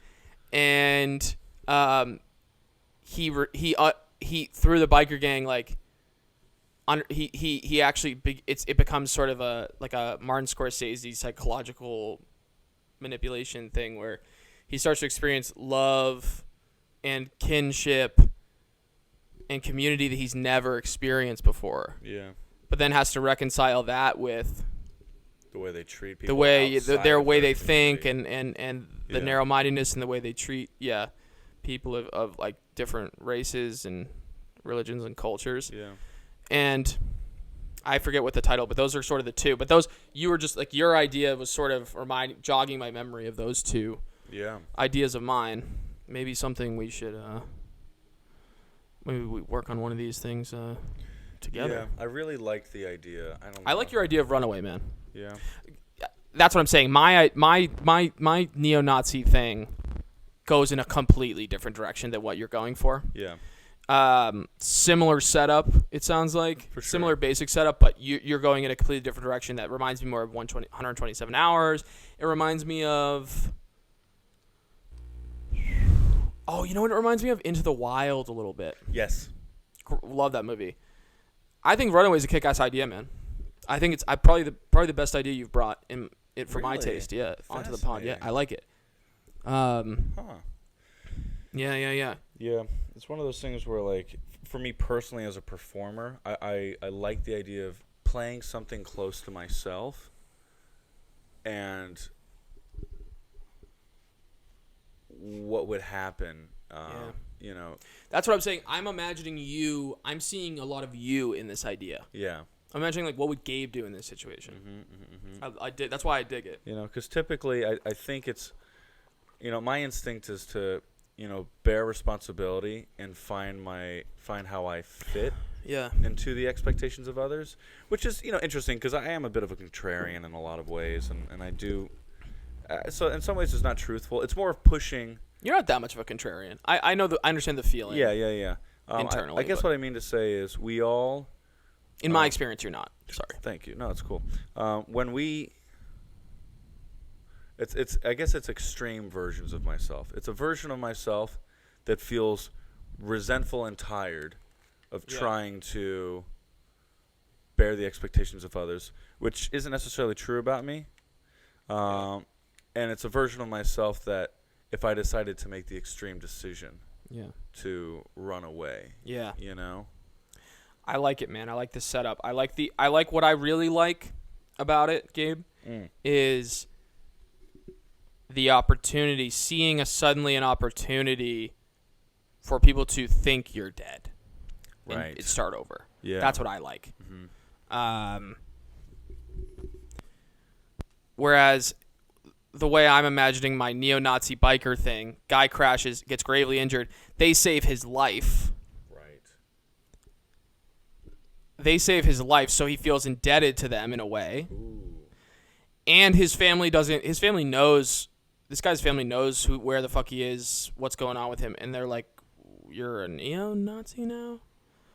Like, I don't know if you've ever seen the movie Shot Caller.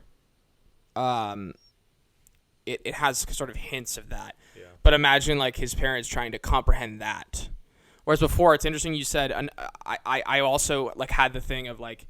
It sounded like you set up Runaway as like his parents don't want to get him a bike or something. They don't. They don't want to get him a motorcycle. No. And I had my idea for this character. I forget I don't know what the character's name is for my untitled neo-Nazi thing. But I imagine like his parent, like all he wants to do. He's like a motorcycle junkie, like adrenaline junkie guy, and his parents don't want that path for him. Right. And then I'm imagining them having to wrap their heads around, oh, my son's like we were afraid of him just owning a motorcycle, and now he's a neo-Nazi. Do you know what I mean? As a parent. Right. It's terrifying, right? And that's kind of what Shot Caller has that, where this guy he goes to prison and turns into a neo-Nazi almost out of necessity for survival. Okay. And then his wife doesn't know who he is anymore. You know, he transforms into something else. Man.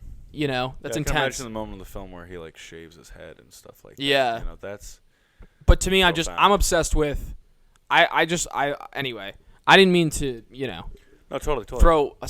But I was like, it's interesting. Like, I think I like the wine pairing of our two ideas because it shows the difference in our taste. Yeah. A little bit. Interesting. Yeah, I like Runaways. My favorite idea of the 4 that you've pitched now. Hell yeah. I like it a lot. My favorite of yours is probably Woody Planks. Oh, really? Yeah, so listen, yeah. Thanks for coming in. For sure. I like Runaway a lot, as I told you. For Do sure, you have, for sure. We're always looking for, Runaway might not be our bag. I think it's going to get picked up. I think it's going to get made. That's what but do you have anything else that maybe like it'd be up our alley? Just like something. Yeah, and maybe let's say you had 3 minutes to pitch it. For sure.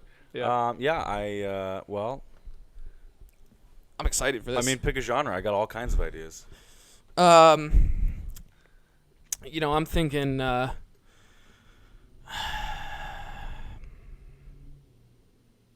I'm thinking rom-com. Absolutely. Okay. So We need one of those regarding on rom-com, our slate. for sure. I've been working on this idea lately of a grocery store attendant, probably played by we'll say. Shit. I hit my mic. Grocery store attendant played by. I was going to say what's her name? Jennifer Lopez. And I like Jennifer Lopez. yeah, she's great. She's really great. I like Jennifer And Lopez. long story short, she's been working real hard. What's the title of this? The title is Too Many Bags. Oh, wow. Too Many Bags. Yeah. I like that. I like that. Sure. Jennifer Lopez, Too Many Bags. Too Many Bags. So basically, Jennifer Lopez, she this is, I'm imagining, would be produced by her and Ben Affleck. It'd be kind of like a 'Cause they just personal got piece. married. Yeah, personal piece for the I both love of them. it. I love them. I love that They're whole story. Yeah, they're a great couple. And Yeah. so I just figured, let's double that's down on Ben Affleck's filmmaking and Jennifer Yeah. Lopez. Oh, so he's going to direct. He's not only going to direct, he's going to act in it. And he's going to direct? Yes. Wow. So the two of them are going to do a rom-com. He plays the, what's it called? The lonely guy who just moved into town. I got a minute. You got a minute and a half here. Love it. He plays the lonely guy who moved into town. Okay. And, every day he goes in there, and he doesn't buy nothing but a Snickers. A little product placement if we need to, make some money for the film sponsor. Yeah, we might need that. And so every day He just buys the Snickers buys a Snickers, and that's it. because he wants to see her. He wants to see her. Exactly. And Jennifer Lopez, meanwhile, she is a widow. Okay. She has one child who's a teenager, and basically she's having a rough time. Yeah. And he walks in with the Snickers, and we find out that they are having great small talk, Okay. and they're falling in love with each other. But the problem is he's secretly getting married 30 seconds. to the general manager at the next grocery Oh, store jeez over. Louise. Yes. So the grocery store across the street, Oh, fuck. he's getting married to the general Oh, manager over God. there. So now we're having a weird grocery store war. A little Romeo and Juliet in it. Exactly, totally. And to Jennifer Shakespeare. Lopez just has to deal with the fact that what does she do? Does she interfere in their Wow. marriage? I feel like I'm totally ripping off what's it called? This is definitely the another Wedding movie, Planner. but This it's is- great. It's definitely The Wedding Planner. Listen, But I think it's more modern. We're able to have maybe a little bit of a culture war between the rich yuppies at the Whole Foods store. kind of my big fat Greek wedding yes, kind of thing. yeah, and then Oh, the not so the more everyman's kind of store that Jennifer Lopez works at. Amazing. And I don't know. I have a feeling this could be really great if we throw in maybe a little bit of. Wow. I feel like we need kind of a best friend character to Ben Affleck. Casey Affleck. Oh, I was gonna say, what's his name from Lord of the Rings, who plays Frodo? Elijah Wood. Elijah Wood.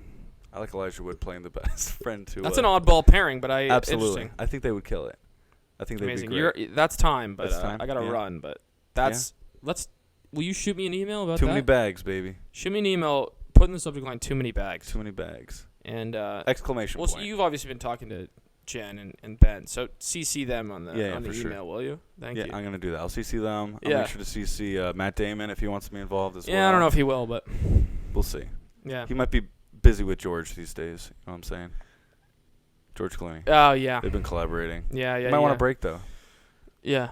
Too many bags! Exclamation point. He's too busy. It's a musical, by the way. He's too busy buying cryptocurrency. Did I mention it's a musical? Oh no, you didn't. It is. Amazing. That sounds amazing. I gotta run. But you gotta go. Send me an email about that. You have my email, right? I do. Okay, great. Strange Place Productions. Yes. Send that to me. All right. So by the way, before you run, Yeah. I'm gonna have to tell my managers Yeah. about an idea that you've been telling me. Yeah. The problem is they've been kind of putting pressure on me lately to like not spend time with you. Yeah. And I've been telling them, no. Not spend time with me. They've been, Okay, sure. They think it's a total bust. Like this. Me? This whole podcast. They think I got better things to focus on. Louise. And I've been telling them, no. He's got a great idea up his sleeve. Yeah. And they're like, well, what's the idea? Yeah. So, No, I mean this one's smoking hot. Okay. It's called Hot Man. Hot Man. Smoking Hot Man. Smoking Hot Man. In parentheses, so it's like kind of a fun title. It's sort of smoking. Okay. In parentheses at the top, Hot Man. Okay. And it's Ryan Gosling. Love it. I know you like Gosling. I love Gosling. Soul already. It's Ryan Gosling, and it's not what it sounds like. Smoking Hot Because Man. Smoking Hot Man sounds like it's Crazy Stupid Love, Ryan Gosling being hot, all this stuff. Smoking Hot Man is about it's a sort of an experimental kind of thing. Okay. It's about Ryan Gosling stands outside of this is a little edgy for you. I don't know if you guys, this is experimental, kind of a low budge flick. Okay. And he stands outside his house every day, and he's obviously smoking hot, Ryan Gosling, but he's also smoking cigarettes. He's the smoking hot man. So he's known in the neighborhood as the guy who comes outside every day and chain smokes. Yeah, the hot smoking guy. Hot guy who smokes. How many packs a day? At least 2. He's the smoking hot man, right? I mean, you have to earn that title. Absolutely. And any conflict in his life? Yeah. Big conflict. Okay. The city is coming to crack down on his smoking. He's the only smoker left in the United States. Fascinating. And he's like, I'm gonna keep smoking. Fuck you. Yeah. City, I'm not gonna. And then the federal government gets involved. You gotta stop smoking. We're gonna seize your assets. So this is a David versus Goliath story. Yes. He's smoking. It's just a battle for him to fight for his right to smoke. Okay, so is there any romance like Aaron Brockovich or something like that? Yeah. Romance, go. Who's he falling in love with? He meets. I'm thinking Eva Mendes.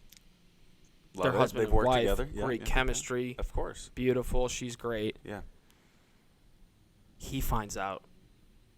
She's been hiding it because she's the only other She's a narc. smoker in the United States. Whoa. And he meets her, and so she always comes to talk to him because she's like, it's the smoking hot man. Yeah. And she eventually, confides in him. It's a little bit almost like 1984. Like, it's very dangerous to admit that you're a smoker. Well, I don't know what especially when you're messaging the this only- says about smoking. I don't know what messaging this sends about smoking. We'll figure that out later. Okay, we'll shoot it. We won't worry about it at all in the script phase or anything. We'll just shoot it and spend a ton of money on it, and then we'll worry about the I would say legal liabilities and things later on. Dale, as I always say, fix it in post. Fix it in post. Listen, if we have to turn it into a carrot or whatever in post, It'll be fine. he's the last carrot eater. We'll dub in shit. We'll just But yeah, light the carrot on fire. it's a little bit, it becomes like really dark. It becomes like 1984, Go on. except for smoking. Yeah. It's dangerous to be a smoker. It ends tragically. And tragically. Yeah. Does he get lung cancer?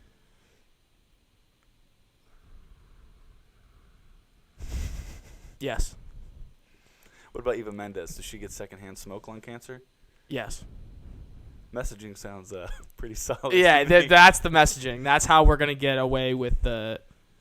Do you think we'll be sued by Marlboro or Newport or anything like that? Possibly. Yeah, we're probably going to lose a lot of money on this film. Nah. Yeah. No, we'll pay them off. Yeah. We'll pass a law saying all Well, I'm films... glad you're not worried about any of that. Yeah, no. We'll get some lobbyists to say that all films made about Yeah. smoking are immune to any scrutiny whatsoever. Yeah. Which could backfire, but it'll help our films sell Yeah, a lot. yeah. You know what I'm So, saying? That's Smokin' Hot Man. Smokin' Hot Man, Ryan Gosling, Eva Mendes, coming to you fall of 2023. It's like what I would call, it's an absurd kind of tragedy. Yeah, I mean, that makes sense. I think it'd Farcical be a really tragedy. great way to, like, round out the summer of 2023. Works with Greta Gerwig, Barbie, Colin Charles Dale, Smokin' Hot Man. And obviously, very manipulative, deceptive marketing for it. Of course. We get people get the asses in the seats by Ryan Gosling being hot Yes, and smoking. Looking cool as shit. Absolutely. Oh, does it need to take place in, like, some, like... Well, I was going to say in the past, but it's the future, I guess, you know? It's dystopian. It's dystopian. 1984. It's George Orwell. Whoa. Maybe we even just call it an adaptation of 1984. Yeah? What if we call it 2084? I like that. Yeah? I like that a lot. Smokin' Hot Man, come to theaters 2023. You know what I want? Oh, can I just double down on that picture Sure. real quick? What if Ryan Gosling doesn't die? Okay. What if Eva Mendes dies? Secondhand smoke, it's his fault. He survives without her. Devastating. And then he dies. Yeah. Gets hit by a bus. Yeah, something unrelated to smoking. Completely. So that none of it sort of comes to a head thematically. Unnecessary. Yeah. Ass in the seats. Asses in the seats. Ryan Gosling's hot and he's smoking. Yes. People are pouring into the theater. Okay. We're making cash hand over fist. Yes. Who's going to play the evil And then we lobbyist? give them something real. Who's going to play the evil lobbyist? Like representation of the government trying to stop them from smoking. Paul Giamatti. Done. Asses in the Giamatti, seats. if you think Giamatti's going to say no to that role, you're an idiot. You're out of your goddamn mind. Giamatti's that's him. He's taken that all day long. Thanks so much for hearing that. That was pitch. good. That was Yeah. good. I should probably Smoking go. Hot Man. Send me an email, Smoking Hot Man. Yeah. Make sure to Gabe at armentano.com. Absolutely. Hit me up anytime. Yep. And then I think I can get it like a cool $200-300 million. Wow. That's what I was hoping for. You got it, brother. Thank you, brother. Thanks so much. This Don, was thanks for coming down. this was the Movie Addicts podcast. Anything else you want to brush up? I'm sorry, not brush up. Anything else you want to clean up? This was a long one. This was a long one. What are we at? 2:11. Ooh, that's not okay. With some breaks though. With some breaks. True. So True. call it 2:10. Yeah, I don't know. I feel We literally changed our mind on Nope in real time, which was interesting. it was interesting. But that's the beauty of the Movie Addicts podcast, isn't it? It is. I feel like I'm intrigued about this. Smoking Hot Man, Too Many Bags. The musical. Too Many Bags, I think, could be an absolute smash hit. Uh-huh. Kind of a West Side Story, kind of something. I imagine it's a New York film. I was imagining it like in the suburbs near New York. So Yeah. that's it. The girlfriend lives up in Westchester. God bless you. Wow. Just so you can all hear him sneeze. Great. Wow. Yeah, I guess it would take place in like the hoity-toity would be in Westchester, and J-Lo would be in like Yonkers or something like that. I love J-Lo. I love Ben. It's going to be great. Yeah. Smoking Hot Man could be controversial. I think that could be a hit. Yeah, a controversial hit, maybe, if that's a thing. More so than Nope. Yeah. Nope, we were forced to make it a lockup. But we're gonna walk in and watch Smoking Hot Man. Yeah. It will immediately be a lockup. It's a guaranteed lockup. Nobody will question it whatsoever. And no one will question the connection between it being our movie and us also giving it a lockup rating. No one will not at all. no one will ever draw that connection. Yeah, I mean, if years down the road they check our like invoices and billing statements from like around this time, and they see that like we were spending money on Rotten Tomatoes and Right. IMDb Yeah. We could get exposed. exposed for what? We didn't do anything wrong. We just played the game. God bless America. Love that. I'm Dale. I'm Gabe. This was the Movie Addicts podcast. This is the Movie Addicts podcast. Thanks for watching. Thanks for watching, listening, whatever the hell. Hell yeah. Whoa, dude, it got hot. It got hot. Yeah. was so nice and cool. Smoking hot. Do we need to keep doing it in the morning? Uh, I'm just saying, jumping in at 10:30. What if Yeah. we started at 10? Wrapped it up by noon. What time is it right now? 12:59. If we wrapped it up by like 11:30, it'd be cool the whole time. Yeah. Because it just got hot at the end. Yeah. Am I good to stop? Yeah, sure.